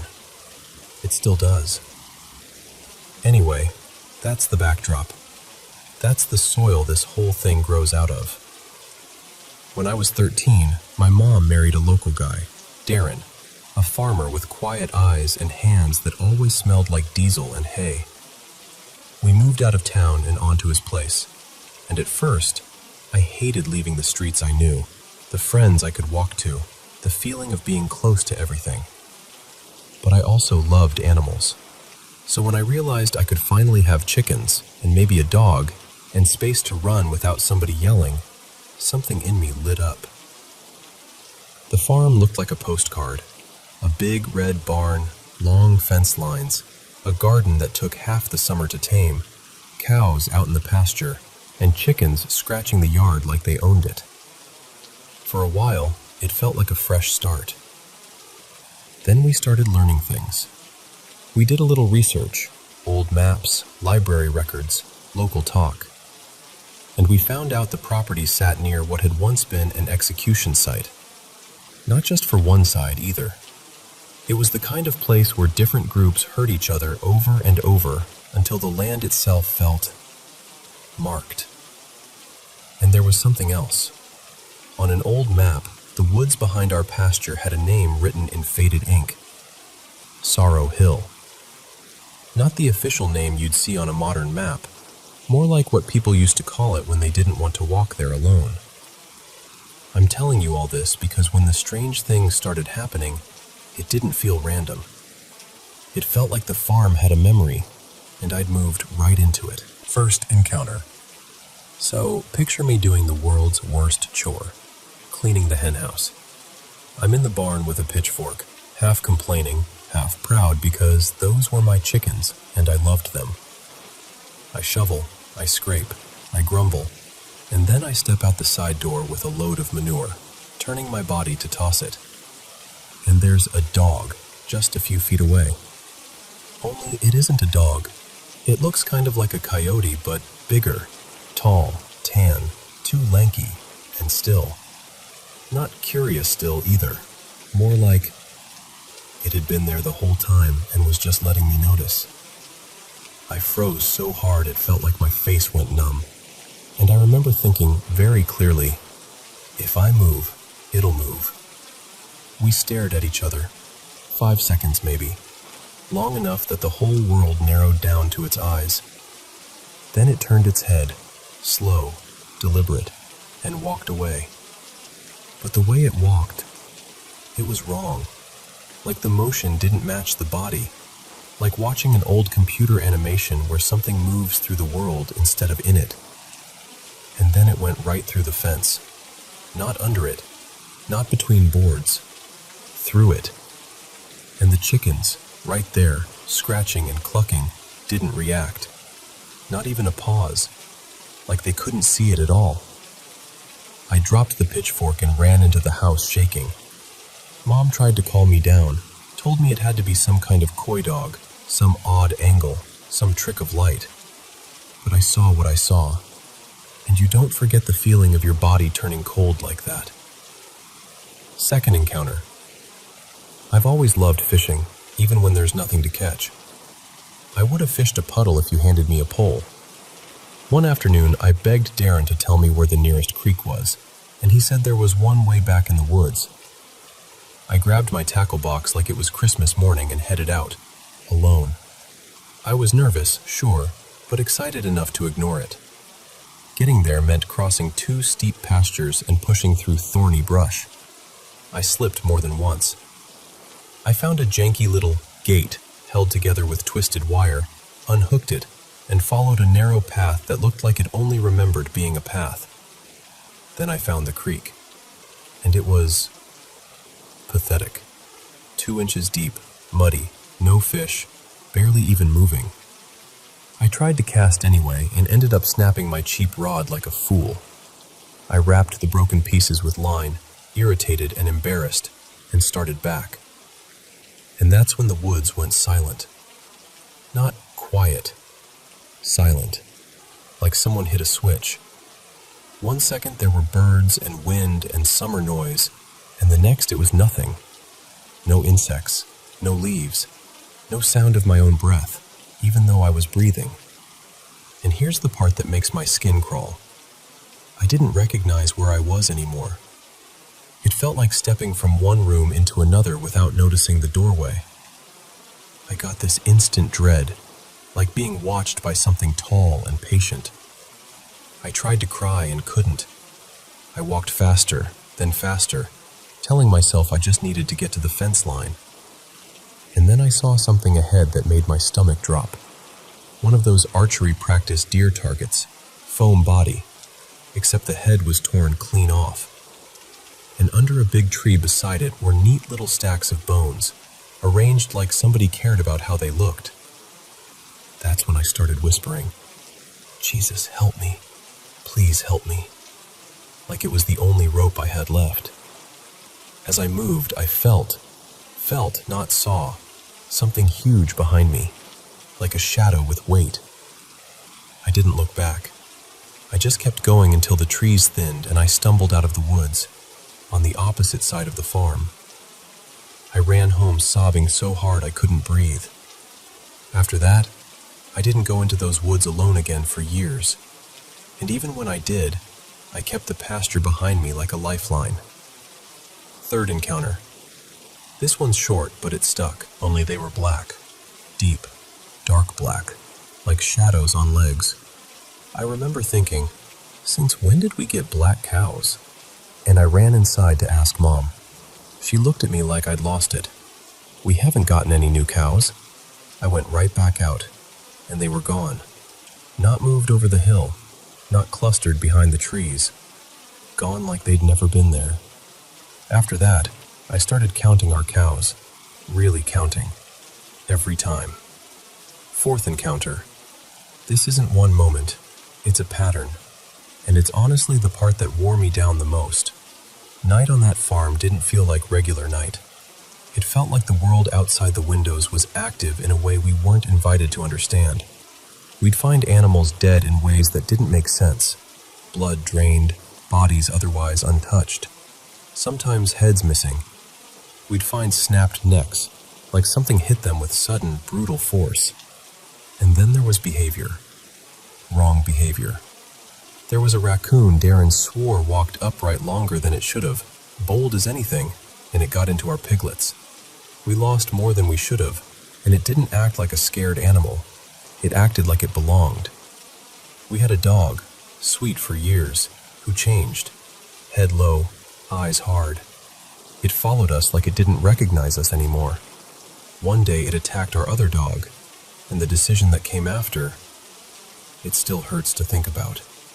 Even the cats would sometimes sit and stare at me like statues, unblinking, no flinch when I clapped or shouted, just staring. After a while, you stop reacting the way you're supposed to. You stop crying every time you lose something. Your heart goes numb because it has to. I didn't like who that made me. Fifth encounter. By then I slept with noise, always. Fan, radio, whatever. If the house was too quiet at night, my brain would fill the silence with dread. One fall night, I was drifting off when I heard this low, rhythmic thumping, like bass from a car. At first I thought some idiot was flying down our road. Happened all the time. But the sound didn't pass. It stayed. And as I focused, I realized it sounded like drumming, like the drums from that little festival, steady, deliberate. Then it stopped. And I heard footsteps on gravel in the barn lot. They were coming toward my window. I thought it was Darren doing chores until I remembered he was in bed. I could hear him breathing down the hall.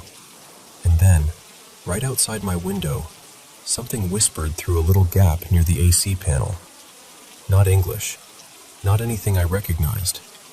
An old-sounding language, like it belonged to the air itself. The moment it started, my whole body went heavy.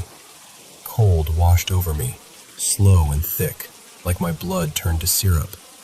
I couldn't move. I could barely breathe. I just lay there listening, trapped inside my own skin. When I finally managed to throw myself out of bed, I didn't even walk right. I kind of dragged myself, like my limbs forgot how to work. I got to my mom's door and tried to yell, but it came out warped and shaky, like I was underwater. There's somebody at my window. Mom came into my room and stopped dead. "It's cold," she said. "This room is wrong." She prayed with me. She held my hand until my shaking eased, and eventually, I crawled back into bed and stared at the ceiling until morning. When the sun came up, we checked outside. No footprints, no scratches, no sign. And here's what still bothers me. Our geese slept right under that window, and they honked at everything. A raccoon sneeze, a branch snap, anything. But that night, nothing. Like whatever was there didn't register to them. Sixth encounter. This one. This one is the image that follows me. So I walk down toward a soggy little low spot where old junk might have been dumped. The detector started clicking, and I followed the signal to this thin tree bent slightly sideways. And in the branches, I saw clumps of fur and skin, tied up like knots, like trophies. I recognized the coloring. It looked like our missing cats. My stomach flipped. I felt sick, like the world tilted. I turned toward the edge of the woods and just knew. That feeling you get when you realize you've stepped onto someone else's territory and they're deciding what to do about it. I started back up the hill, heart hammering, trying to figure out how to tell Mom what I'd seen. Halfway up, I turned around, and right at the tree line, low to the ground, was something on all fours. It was long and skinny, too skinny, like a starved animal stretched wrong.